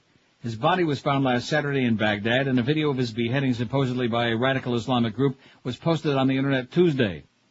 The official story of his gruesome murder has many dubious aspects, not the least the real reason why Iraqi police detained the young man at a checkpoint. New research by Break4 News has uncovered a plausible explanation. The FreeRepublic.com website and forum has a reputation for right-wing views, fanatical republicanism, and relentless pro-war activism. On March 7th, 2004, just 3 weeks before the first anniversary of the invasion of Iraq, an enemies list of anti-war groups and individuals was posted on the Free Republic forum. It began, "Here you are, Freepers, here is the enemy." The list had been copied from publicly available endorsements of a call to action for an imminent anniversary anti-war protest on March 20th, 2004. The protest was being organized under the banner of the Answer Coalition Act Now to Stop War and End Racism. Among those listed as having endorsed the call to action was this entry: Michael S. Berg, teacher, Prometheus Methods Tower Service, Inc. That's Nick Berg's father. Michael, who acts as a business manager for his son and their family radio communications firm, Prometheus Methods Tower Service. Both father and son cared deeply about Iraq, but they were on opposite sides of opinion on the occupation, though you would never know that from reading the New York Times. Michael was ardently anti-war, where his Bush-supporting son was in favor of the war to the extent that he had already visited Iraq seeking to help with rebuilding efforts. Just 7 days after Michael Berg and Prometheus Methods Tower Service had come up on that Iraq war enemies list, his son Nick Berg returned to Iraq under the business name of Prometheus Methods Tower Service. The scene was set for tragically mistaken suspicions which were to end in the horrifying death of an honorable and blameless American. A humanitarian who had traveled several times to third world countries, such as Ghana, to teach villagers construction techniques. The web traffic to the Free Republic Forum and its forum membership includes significant numbers of serving and former U.S. military. Many members take their online activism very seriously. Some delight in causing mischief for those they think are identified as enemies. Within minutes of getting their hands on the anti-war names, one was boasting of having contacted the military about active service personnel who were on the list. I forwarded the list to the ISC, the command you listed, the district officer, the district legal office, and the investigative services office. The response: the poor moron is not going to know what hit him. Is this being mean-spirited? No, someone against our military does not belong in the military. Another was already investigating a member of the Coast Guard on the list. I took a look at this Yahoo, and he has a site which is not real fond of the war on drugs or the war on terrorism. That particular coastie needs some serious trouble to come his way. Another one, I spoke on the phone to a senior chief yesterday in Virginia who could not believe what the guy was doing. He was both astounded and angry. I think he's in for some big, big trouble. If that list could end up on an internet forum, there could just as readily end up with the FBI and eventually in the hands of those in Iraq who are keen to track or harass anti-war activists entering the country. Alternatively, the enthusiasts on Free Republic had the contacts and the clear determination to ensure the list quickly got to the right places. At the time the list was posted, Nick Berg had just come back from an Iraq trip lasting from late December to February 1st. He had reported no problems whatsoever with Iraqi police during that visit. Yet within the 2 weeks of the list being posted, Nick Berg, back on Iraq on his final fatal trip, was reportedly detained in Mosul at an Iraqi police checkpoint. The official explanation is that authorities thought his identification might have been forged and were checking his authenticity. But a more likely reason is that by then authorities in Iraq had discovered that a Berg of Prometheus Methods Tower Service was in the country and issued a detention instruction to Iraqi police because they misidentified Nick Berg as an anti-war activist entering Iraq to work for the enemy. That could explain why he was held incommunicado for 13 days without recourse to a lawyer, why U.S. officialdom was singularly unheeding of his mother's pleas, why the FBI visited his family to question them, why he took a U.S. court order secured by the family to pressure his release, and why he was cruelly murdered soon after that release, like many others around the world who suffer such a fate at the hands of state-condoned death squads, sometimes just hours after their release from official detention. That's the final sordid twist in this grisly story.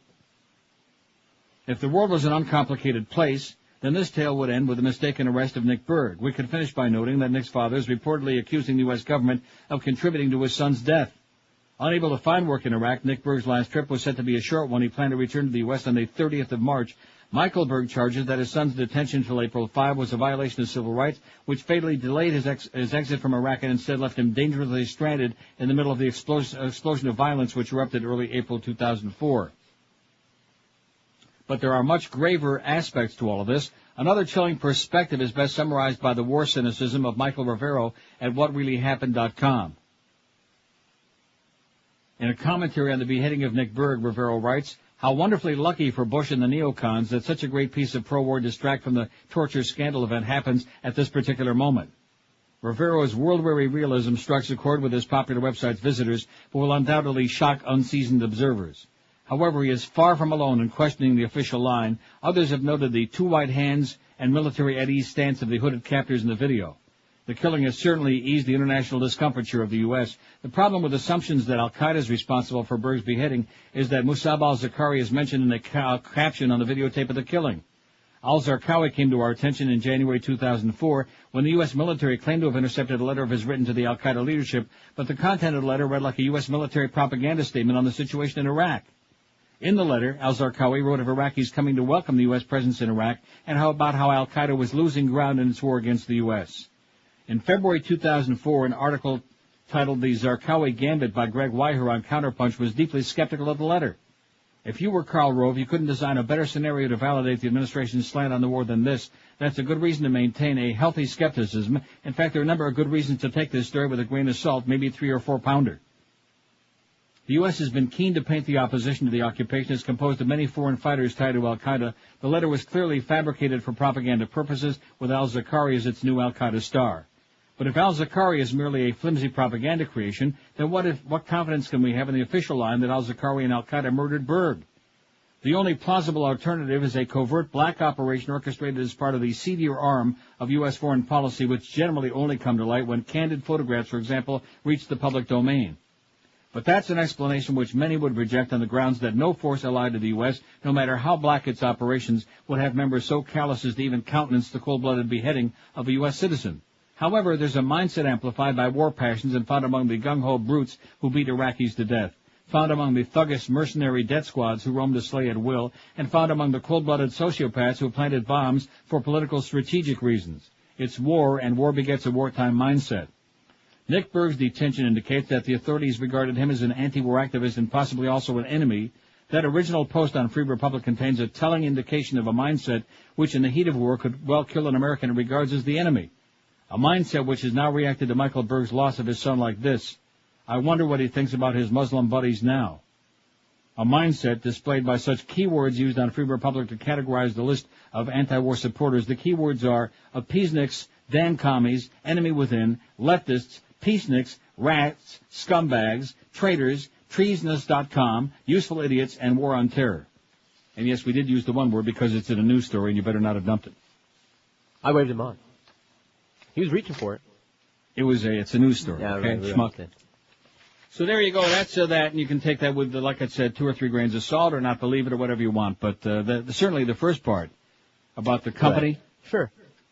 And about the confusion about the father and the son, their political opinions and their position on the war, all of these things. Hey, presidents and senators don't have people. Right. Who's being naive now? Schmuck. 12 minutes after 1 at 560 WQAM. Voom is TV, but not your ordinary pedestrian TV. It's high-definition TV delivered via satellite dish and HD receiver. The picture is so absolutely unbelievable. You won't believe it. The quality is like comparing the latest DVD to an ancient old video. Voom is the only entertainment system designed for high-definition TV. Voom's got the most HD TV anywhere and provides you with all the equipment necessary to enjoy the ultimate HD TV experience, including satellite dish, HD receiver, and the remote.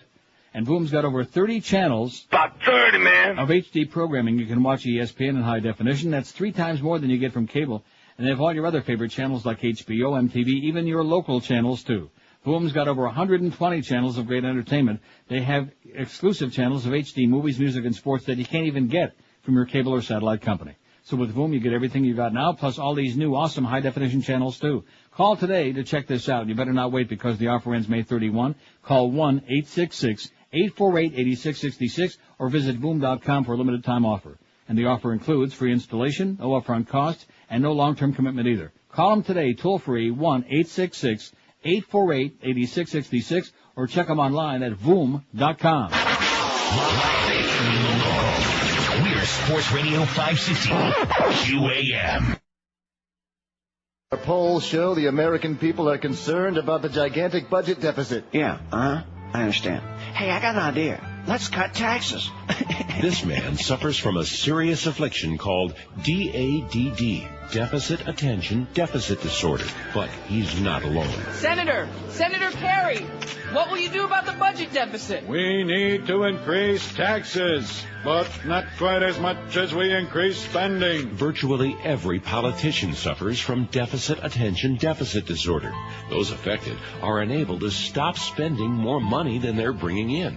And now, alarmingly, DADD has spread to the general population.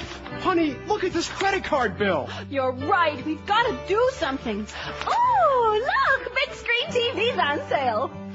Let's go! Please, give generously to the DADD Fund, and we'll spend more on research than we get in donations, because we too suffer from Deficit Attention Deficit Disorder. Until we find a cure for spending the money you can't afford to send us, we'll be forever in your debt. 117 at 560 WQM. What's your number one complaint? Bush is destroying America. 441 votes. Nobody even close. I'm not getting enough sex. 105. I'm getting older and it sucks. 53. I'm as fat as a cow and can't lose any weight. 51. My wife isn't bisexual. 41. Nobody's speaking English in Miami. 38. South Florida drivers. 27. I live in Florida. 18 and pretty PO'd about it. Loss of fart sounds on the Neil Rogers Show. 18. Mo Howard David is still on the air. 16. My boss is a hole. 16. O.J. Simpson still free. 6. The American media sucks. 5. The child support system. 3. It's too humid with 1 O. It's too humid. 1. Giant mosquitoes. 1. And the Miami Herald's only got 1 out of 841. He's only got 1 in 2. 8-2 brute. Okay. How come we don't have homeless people on every street corner like this fax that we got that's an excellent one? What do you mean we don't? Do we have the homeless voice? Oh, on the poll there? Right. Did we mention it yet? Well, no, I just got the fax you sent me here from this very creative from our friend Gene. Yeah, and the homeless, it says homeless people on every street corner. We want to be more specific than that. We want to talk about Sean Canoni and the homeless voice. Josh, homeless voice. Got it? Good. Yeah, it's on there. People hate it. Can't stand it. They're tired of it. It should be against the law. Now, so you got me started now. I don't know what really sent me off. I think it was that debate between that right-wing lunatic from California, Dennis Kucinich. It was that so-called debate in which they let Dennis say about 10 words. About 30, man. And then, of course, that story that I just breathlessly found on the Drudge Retort. That's with 2 T's. And this one from The Nation, Exporting America's Prison Problems by Dan Frosch. In 1997, a 29-year-old schizophrenic inmate named Michael Valent was stripped naked and strapped to a restraining chair by Utah prison staff because he refused to take a pillowcase off his head. Shortly after he was released, some 16 hours later, Valent collapsed and died from a blood clot that blocked an artery to his heart. The chilling incident made national news not only because it happened to be videotaped, but also because Valent's family successfully sued the state of Utah and forced it to stop using the device. Director of the Utah Department of Corrections, Lane McCotter, who was named in the suit and defended use of the chair, resigned in the ensuing firestorm. Some 6 years later, Lane McCotter was working in Abu Ghraib prison, part of a four-man team of correctional advisors sent by the Justice Department and charged with a sensitive mission of reconstructing Iraq's notorious prisons ravaged by decades of human rights abuse. While McCarter left Iraq shortly before the current scandal at Abu Ghraib began and says he had nothing to do with the MPs who committed the atrocities, his very presence there raises serious questions about U.S. handling of the Iraqi prison system. It's bad enough that the Justice Department picked McCotter, whose reputation in Utah was at best controversial and at worst disturbing, but further, the Justice Department hired him less than 3 months after its own Civil Rights Division released a shocking 36-page report documenting inhumane conditions at a New Mexico jail run by the company where McCotter is an executive. Here was a man whose prisons had been plagued by reports of inmate mistreatment for nearly a decade. Lane McCarter's administration here had a horrifying record on human rights, said Carol Gnad in 2002. Indeed, around the same time Michael Valent died, Jen C. Anderson, then a lawyer for the group, interviewed close to 40 mentally ill inmates who had also been restrained in the chair. We found out they were being kept there for far longer than necessary, says Anderson. There were cases where inmates ended up sitting in their own feces. They were being tortured. Shortly after Valent's family went to court, the ACLU filed a lawsuit against 3 Utah DOC doctors, this time for binding a mentally ill man, naked save his underwear, to a stainless steel pallet called the board for 85 straight days. That case was settled out of court according to newspaper reports. Generally, under McCotter's rule, human rights were not respected, notes Anderson. After he left, things improved a great deal. But they were soon to become worse in Santa Fe, New Mexico, where county officials decided to hire Management and Training Corporation, a private Utah-based corrections company, to run its jail. McCotter, as it happened, now worked as MTC's Director of Corrections Business Development. In August 2001, McCotter, once Secretary of Corrections in New Mexico, traveled to Santa Fe to finalize MTC's 3-year contract to operate the Santa Fe County Detention Center. Less than a year later, a team of Justice Department correctional experts was inside the Santa Fe jail investigating civil rights violations. In March 2003, their report concluded that certain conditions violated inmates' constitutional rights and that inmates suffered harm or the risk of serious harm from, among other things, woeful deficiencies in health care and basic living conditions. The report documented numerous and horrifying examples and threatened a lawsuit if things didn't get better. Amid the fallout, the Justice Department pulled its approximately 100 federal prisoners out of Santa Fe, and MTC fired its warden and pressured its medical subcontractor, Physicians Network Association, to axe one of its medical administrators. Then on May 20th, in a case of unfathomable irony, Attorney General John Ashcroft announced that McCotter, along with 3 other corrections experts, had gone to Iraq. The very same day, Justice Department lawyers began their first negotiations with Santa County officials over the extensive changes needed at the jail to avoid legal action. The Justice Department won't comment on why it chose McCotter, whose company has been hounded by well-publicized and ongoing health care, security, and personnel problems at many of the 13 prisons it operates in the U.S., Australia, and Canada. Meanwhile, the Ontario provincial government is currently investigating an inmate death at MTC's Canadian prison on May 5th. An inquest into 3 other mysterious deaths over the past year are expected, according to an article in the Barrie Examiner. In a May 7th statement, McCotter emphasized that he was mainly in Iraq to oversee the structural renovation of Iraqi prisons and to train Iraqi citizens for correctional duties. He stated that there were no inmates at Abu Ghraib while he was there and that he never supervised military personnel. According to Gary DeLand, also a member of the correctional team and McCotter's predecessor at the Utah DOC, the 2 of them worked along with embattled Brigadier General Janice Karpinski and MPs from various battalions, but that none of the faces on television looked familiar. DeLand says the Justice Department paid him $8,500 a month while he was in Iraq before bumping his salary up to $12,000 a month toward the end of the 4-month trip. He defends McCotter as one of the very best correction administrators I've ever met. Judy Green, a prison reform consultant, disagrees. There are any number of correctional administrators, active or retired, that have good records, in whom I would have rather seen tapped by the Justice Department for this kind of assignment. McCotter was no expert in how prisoners should be treated or how prison staff should be trained. Interestingly, Chase Reveland, former Secretary of Corrections both in Washington and Colorado, who Green says is respected both by prison reformists and correction administrators, turned down an offer to join the Justice Department's team. The philosophies of the individuals that were going did not match mine, Reveland told the Nation. While it seems unlikely Lane McCotter was involved in the unfolding abuse scandal at Abu Ghraib, his hiring, given his troubled history and current employment at the equally troubled MTC, is yet another example of the unending and unabashed bumbling of the occupation. Perhaps most important, if this is the type of personnel decision we can expect from critical agencies like the Justice Department, there's probably more scandal to come. And I would say... Absolutely correct, sir. How do you like that? Chillin'. Just like this General Gene Miller that was transferred from Gitmo over to Iraq, known as the lunatic of Gitmo. How can you say that if you He wanted to give Mo at Gitmo, more punishment, more abuse. And so when the heat became real great there, what do? They transfer him over to Iraq where he can really straighten things out. Like the Catholic Church. Exactly. Move him around a little bit. Sounds good to me. 5670560, pound 560 on the AT&T and Verizon wireless line. WQAM, hello. QAM? Hello. Yes, sir. Neil? Yes, I am. Neil, regarding your poll for today. That's Reverend Jones again. How sad. 5670560. Well, see, he's only one of the few crazy people that would wait through all that reading I did there all that time. He'd be one of the very few. He's a diehard. Enough. He's patient. Plus, I have no life. WQAM, hello. Hi, Neil. Yes, sir. I'd just like to say that I've come out with the seminar on the gayness. Okay, great. I can't wait. Reverend Jones and his boyfriend, the two of them side by each. A perfect and exacta seminar on that. We can't wait. 26 after 1 at 560. Don't forget, join the Big O. 4 to 6 this afternoon at the new Seminole Hard Rock Casino in Hollywood. Stop by to spin the wheel for prizes. That's at the brand new Seminole Hard Rock Casino with the Big O this afternoon, 4 to 6. When you got your hair falling out in chunks, when you got like a cue ball on your head instead of like a real good head of hair, if you wear one of those mousy-looking pieces, people will laugh their ass off at you. I bet you, if Dennis Kucinich would have gotten with it a long time ago, he'd have had some votes, you know?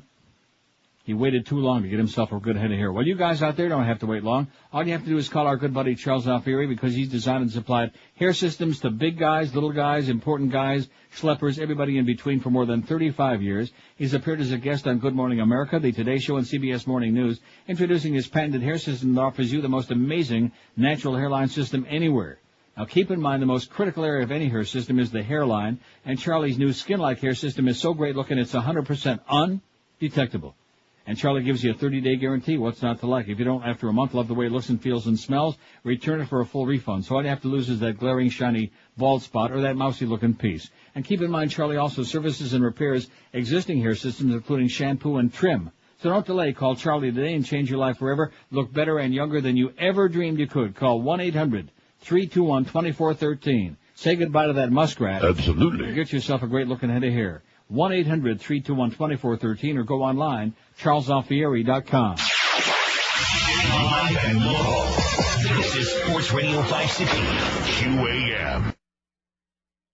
From the Vatican, introducing New Catholic Light, the religion with 1/3 the guilt of your regular faith. New Catholic Light satisfies your need for Christianity, but it doesn't fill you up with a lot of doctrine. More fulfilling! More fulfilling! With Catholic Light, there's no confessions, no sermons, and no lingering afterlife. It's the perfect alternative for modern agnostics who don't want to take any chances. Our services are held 3 times a year, and they're only 15 minutes long. Plus, there's no added guilt for sneaking out during communion. We've dropped that, too. Look for our churchmobile in your neighborhood. Hey, you might be in the front pew.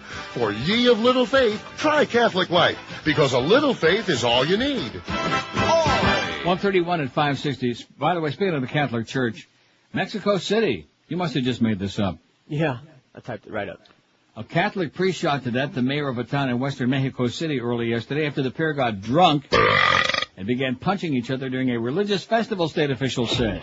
Oh, drunken priest, how unusual. How redundant. Violent religious festivals, I don't believe you. After exchanging blows, Just walk away. The priest whipped out a 9mm pistol and fired 4 bullets into Lorenzo Ruiz. I wonder if he's related to Conchita Ruiz. Not anymore, he ain't. Mayor of Chalpatiacuac. If you do, you'll clean it up. An indigenous town nestled in the mountains 220 kilometers west of the Guerrero state capital of Chilpancingo, authorities said.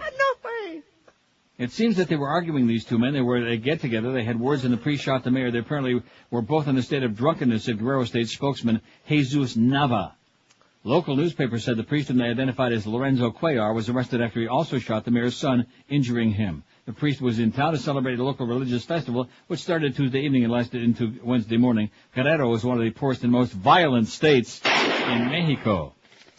Thank goodness that the Catholic Church has had such a calming and rational influence all over Latin America, and we have all of these great democracies, and people are living a very high standard of living, and all of these things. Fabulous.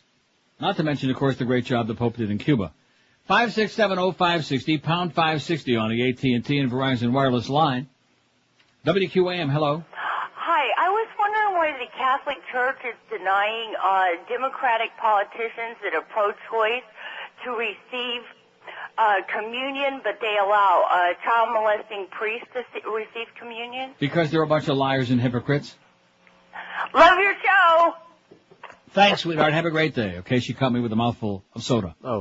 5670560, pound 560 on the AT&T and Verizon wireless line. Oh, and I was pleased to see, even though, of course, it only made a little blip for a day or two. Remember the story I had a couple of days ago about the school for the deaf in Boston? Right. And the big scandal about that, about the nuns that abused and molested and tortured and, just did horrendous things to all those poor kids. And now they sued, a lot of these people sued, and they actually had it on the all the cable news networks there for a little while. You know, how many times did we see it? About one or two. As opposed to everything else that we see at least 20 or about 30, man. Times. But it was on there. Just another example, another one of these many isolated incidents. See, when you're dealing with these sexually frustrated, neurotic people, priests, nuns, all of these people trying to live this very unnatural life, they wind up doing a lot of very unnatural, grotesque things. What a shock. Huh. Yeah, it's just like during war, all of these grotesque, horrendous things happen because generally the whole concept of war and killing other people, especially when they didn't attack you in the first place, is sick and twisted to begin with. Well, they ran those planes into them buildings. So it's amazing, really, when you come right down to it. And let me also just point out that the same Rumsfeld, when they asked him this morning at that dog and pony show they put on, whether all the pictures should be released, he said yes, if it were up to him. But then again, the legal eagles have to look through it, yada, yada. But if it were up to him, that all should be released. And then here we had that debate with Kucinich and that other wacko, and he's going on about, well, you know, they shouldn't permanently be put away somewhere. Nobody should be able to see them. Because that's the excuse now for Nick Berg getting his head chopped off, and it's the excuse for anything else that's going to happen. Of course, they didn't need an excuse to chop off Daniel Pearl's head, but don't confuse people with the facts. So they've already said that all the pictures ought to be released. But isn't it something that there's all of this moral outrage about the torture and the humiliation and degradation of the Iraqi prisoners, most of whom 79 to 90% of them were arrested by mistake, didn't do a damn thing, and then of course they're terrorists. Yeah, right. Right, yeah. But the 16,000 civilians who've been maimed and killed and who's all of these things, nobody's even talking about them. You have to get one of the Brit newspapers, I think it's the Daily Mirror or the Independent, that changes the stats every week and shows you the latest up to both the so-called U.S. and Brit, what do we call the coalition forces, which is over 1,200 now, and then the Iraqis, which is over 16,000. Who knows what it is by now? I saw that last week. Because we don't care about those things. We don't want to be told. We don't want to be bothered with that. It's, just collateral damage of war. Well, what kind of a war is this? Can you explain that to me? When did the war start? When they flew them planes into the building. Yeah, right. When did Iraq start a war? When did he attack anybody? And I read it to you off the air. I think I ought to read. Just dropped a whole bunch of crap on the floor. That's okay.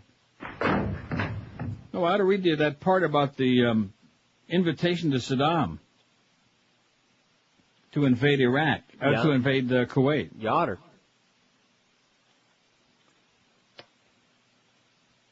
With these lower oil, I'm looking, by slant drilling into shared Iraq-Kuwait oil fields, the Kuwaitis were able to flood the world market, thereby keeping the price per barrel within U.S. expectations. With these lower oil prices, Saddam's oil industry, even at maximum production, could barely generate enough money to pay the interest on the national debt. Despite repeated warnings to desist, the Kuwaitis continued to provoke Saddam. Meanwhile, the U.S. was sending Iraq mixed signals. In January 1990, Assistant Secretary of State John Kelly met with Saddam and assured him that the U.S. wanted to improve relations. By July 25th, with the Kuwaiti crisis coming to a head, Iraqi troops massed along the border. Before acting, however, Saddam deliberately sought clarification of the United States position. Ambassador April Glaspie met with the Iraqi president in Baghdad and said, "We, the USA, have no opinion on Arab versus Arab conflicts like your border disagreement with Kuwait. Secretary of State James Baker has directed our official spokesman to emphasize this instruction." Taking this to be a green light, Saddam Hussein invaded Kuwait August 2nd, 1990.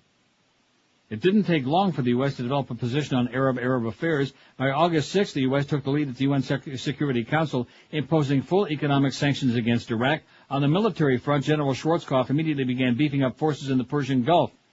Selling the American people on the idea of going to war to liberate Kuwait, however, would not prove easy. Since the 1973 oil crisis, the Gulf Arabs had been collectively vilified in the American media as rich fat cats who had crippled the U.S. economy. It was therefore easier to demonize the Iraqis.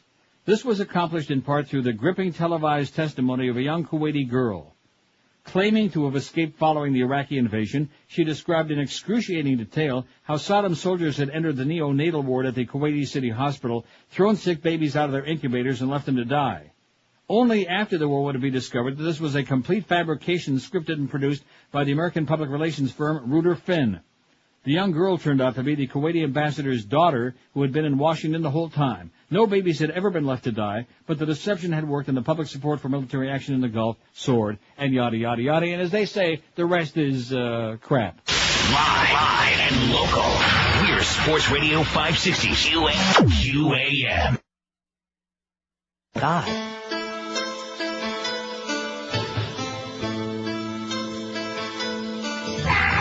Turn around. Every time I drive my car into a gas station, the prices aren't coming down. Around. Every now and then I try to make it to work with my gas gauge reading just above E. Maybe I should call my boss and take a day off and go and drink all the beers I can buy. Every now and then I get to wondering how the gas prices have risen so high. Around my car. To fill it up I have to get a loan. Around my car. Why won't the Saudis throw us a bone? Not enough cash in the bank. I am counting change like a chum. What good's a quarter of a tank to bother to go to the pump? If oil companies were in such harms, gas prices would slowly get better. It's the Saudis who are holding the line. Don't you remember what they did to us last time? I don't know what to do. We have to get some balls. We're running out of gas in all the car stores. We have to get gas back. Not getting it from Iraq. What a waste of an attack. Once upon a time I could say fill it up, but now I take the bus like a chum. I don't know what to do. A total rip-off at the pump. Absolutely. A total rip-off at the pump. 143, and I'm looking at Amazon.com. The good news is, Spinning on the Axis of Evil, America's War Against Iraq is listed on there with 5 out of 5 stars. All right. And you can buy it $19.99 U.S. funds, $20. Paperback, but it's well worth it. It'll be the best $20 you ever spent. The only bad news is it says usually ships in 3 to 4 weeks, which is probably because it's a Canadian publisher. Hey? Right. In fact, yeah. During the next break, I think I'm going to go on Amazon.ca. Okay. See what I'm saying? I do. By the way, they say that to cover their asses, because I've ordered from Amazon, and they ship right away no matter what they say. Really? Yeah. I mean, generally speaking, within a couple days. Well, one moment, please. Let me do, am I on it now? I don't know. How the hell did that happen? Let me just see. Spinning on the Axis of Evil. Here it is, and usually shipped the same thing, 3 to 4 weeks. But you'll have it in no time at all. And what's the big rush anyway? We might all still be alive by then. Yeah, what's the big rush? Pop another one, Rush. WQAM, hello. Police. WQAM, hello. QAM. Hello there. 567. I've spent almost this entire hour, and I'm thinking to myself, why do I bother? Why do I waste the time? I get myself all whipped up like I'm impressed. Right. I'm amazed. I'm whipped up to a frenzy about all of this stuff. And then we go to these calls. Man, you could take your calls, folks, and you could stick them in a thimble and have room left over for the Chinese army for the number of meaningful crap. Even the cranks are bad. You know what I'm saying? I know. Low-quality cranks. Low-quality cranks. What are we talking about here? And again, proven to be out of shadow of a doubt. They don't want to hear all of those bedtime stories, all that stuff that I read. The real story about Nick, whatever the hell his name was, that got his head chopped off. Berg. No relation to Aki Berg. Who? WQAM, hello. QAM. WQAM, hello. Yeah, I'd like to talk to Neil. Speaking. Hey, this is your old buddy, the Cradle Catholic. I'd like to ask you a couple questions, if I could. I beg your pardon? I love your show. I just want to ask you a couple questions, if I could. Do you think Questions about what? Do you think the Catholic Church, is there anything good about it? No. Not at all? No, any religion. It's all crap. Okay. All right. Well, I do love your show. It gets me through the day every day. But Well, did you just hear my answer to your question, or was that just a rhetorical question? No, you're saying that every religion. Religion is all sick and twisted and a bunch of lies and for morons, okay, sir? That's my answer to your question. It's for very, very weak, simple people who are stupid enough to believe a bunch of fairy tales written by even more stupid people thousands of years ago and passed on word of mouth, generation to generation, and twisted and distorted and most of it made up anyway, to manipulate and control these stupid masses out there, and of course for a great tax-free ride, too. Of course, in the Catholic Church, there are a lot of those priests like a tax-free ride. Or WQAM, hello. Change the subject. WQAM, hello. Hey, Neil. Yes, sir. Quick question. Was that Anna Maria singing that last bit? No, it's not. WQAM, hello. QAM. WQAM, hello. QAM, buenos dias. Hey, Neil, how you doing? Okay, sir. Hey, man, Kucinich for president, man. Yeah, okay, man. WQAM, hello. Uncle Neil. Yes. Good afternoon. Good afternoon to you, sir. I'm sorry, I missed what you said. You read something earlier about Nick Berg, and I didn't hear what any of it was about. But was there anything familiar? You know, they're claiming these people were Al Qaeda with Danny Pearl. What would they call them? Pakistani extremists. They're terrorist lunatics. Right. But slime balls. Has there been any? Lowlives. Right. But with Danny Pearl, one thing that the liberal media never reported on was that they made him say, "My father's a Jew, my mother's a Jew, and I'm a Jew," and then they chopped his head off. Was there any audio for this guy? Oh, yeah, there was an audio, all right. In fact, that lunatic from Fox News, Sean Hannity, played the 30 seconds of audio on the air of, the actual, whatever they were reading in Arabic, and then the slicing off of his head and him screaming, et cetera, and so on. He felt compelled to play that crap on the air. You know, they showed the father of this guy putting a sign out in front of his house that said, "War is not the answer." Did you see that? You ought to go to our website and read it. I emailed it to Eric, and I'm sure he's going to put it on there, the story about Nick Berg and what really may have happened over there, and the fact that right-wing websites put his name on an enemies list because they thought that he was opposed to the war, which was his father, and et cetera. So go on there and read it, please. I wouldn't be surprised if Eric got it on there already, would you? Not at all. Because you know Eric, he's right on top of it. Once he wakes up, man, he's dangerous. Of course, sometimes on a weekend, that ain't till like 2 or 3, but once he wakes up and gets going, man, there's no stopping him.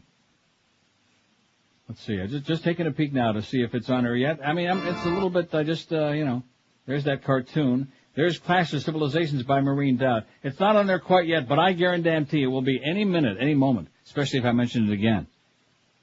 567-0560, pound 560 on the AT&T and Verizon wireless line. WQM, hello. Neil. Yes, sir. Did you see the New Times article? About? Jim Mandich. Yeah, we saw it. Yeah, picked the readers. They picked Jim Mandich. Readers picked me. Thank you very much. Had that on. That wasn't in New Times anyway. That was in the CityLink. Really, when you come right down to it, this show teaches you a lot. Yeah. Because we keep sitting here lamenting the fact, I mean, how can the public be so stupid as all of this stuff is going on and they believe it and they believe Bush and the polls show this? The masses out there are so freaking dumb, man. It's unbelievable. And if you don't believe me, especially sitting in that building, just look around you. Live and local. This is Sports Radio 560. QAM. Forgot about it. And another thing, you can listen to me, would have been a big star by now. With that little thick, squeak voice, how do you expect to get anywhere, little puny puke? Did we say puke?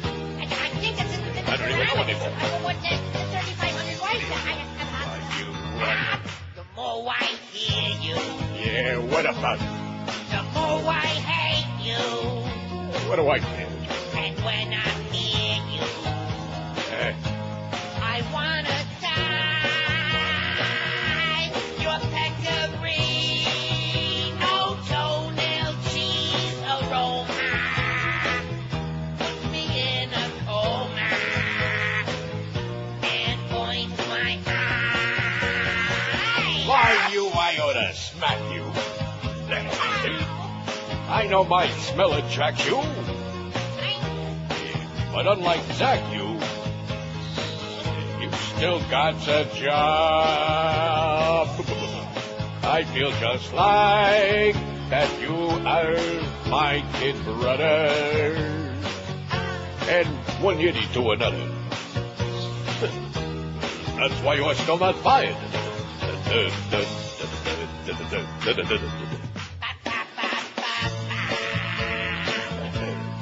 Doi, doi, doi, doi. Doi, doi, doi, doi, doi. Doi, doi, doi, doi. Our morning show can put you in a coma. Absolutely. Can't wait till it's over. All right, that's enough. 156 at 560 WQAM. Yeah, I'm thinking to myself about this hour, you know? Yeah. Like a microcosm of my life in this market. The hour of on these calls, these brilliant callers. And I'm thinking to myself about Elion, for example. Just to use that as an example. All right. To show you how easily the masses can be manipulated by the media and by, you know, people who tell them that, oh, this is very important and you really ought to be very emotional about this and you ought to go out in the streets and you ought to be screaming and yelling and carrying on, even though it didn't have to do with anything. Right. Anything. Look, it was a child custody case. Right. It's like when we have one of these missing girls and they just decide to meet. There's some kind of an interesting story there, you know. There's some kind of a real folksy story behind that. So let's really get carried away. There might be 50,000 missing people on the same day. Right. But the media decides, oh, this one's very important. You ought to be all whipped up into a frenzy about it. Just like Lacey Peterson. If I ever hear about Scott and Lacey Peterson again, it'll be so much too soon I want to puke my guts out. Too soon. Okay. You know what I'm saying? Yes. So this show really does a tremendous service. I would say there's a few people in South Florida with an intellect. About 30, man. With an IQ larger than their thumbnail. And South Florida, other than that, is like a dropping off point for the refuse of the human race. I'll be generous. I'll say maybe 15% of the people have an IQ larger than their thumbnail. You went too far. It's like a dropping. That's all. It's like what? A dropping. A dropping? You said a dropping off point. You could have stopped at dropping. Yeah. I see. Like a pigeon, for example. Right. In other words, pigeon that we can't say on the air. But I bet you the call on line 9 will redeem this audience today. QAM, hello. FBI! Told you. What did I tell you? Sure. I knew that'd be the good one. WQAM, hello. Retire. See, and they can't, you're so boring, sir. You can't even do it the right way. You know, like I said, even the crank calls are bad. Because you have nothing to say. The crank call imitators. Yeah, right. WQM, hello. I'd like to issue a challenge. Please don't hang up, Neil. WQM, hello. What a bunch of losers. Yes? Hi, Belly. Oh, there you go. There's Fat Boy's boyfriend and neighbor. Fat Boy's friend. Fat Boy's and probably a food pusher, too. Wouldn't surprise me. Probably consorted with many a meal. WQM, hello. Neil. Yes, sir. That's not Reverend Jones that keeps calling. No, okay, good. WQM, hello. Hey, Neil, how you doing? Okay, sir. Russia's in more trouble. WQM, hello. Hi. See what I'm saying? This was the day. I knew it. It was the, what did I tell you before? Everybody in the community, crazy, out of their minds, fairly rational, somewhat rational, all of them, no matter what. They're all gathered around their radios today. This is the gathering, the melting pot. What's your number one complaint? That was our poll question today. Bush is destroying America, 506. I'm not getting enough sex, 115. I'm getting older and it sucks, 62. I'm as fat as a cow and can't lose any weight, 56. Nobody speaking English in Miami, 46. My wife isn't bisexual, 44. South Florida drivers, 34. The loss of the fart sounds on the Neil Rogers Show, 23. Devastating. I live in Florida, 21. And Mo Howard Davided, 19, is still on the air. Still on the air, but based on that last book. Absolutely. Who knows? Bye. The Neil Rogers Show on 560 WQAM, Miami, Fort Lauderdale. Doggy style with candle drip.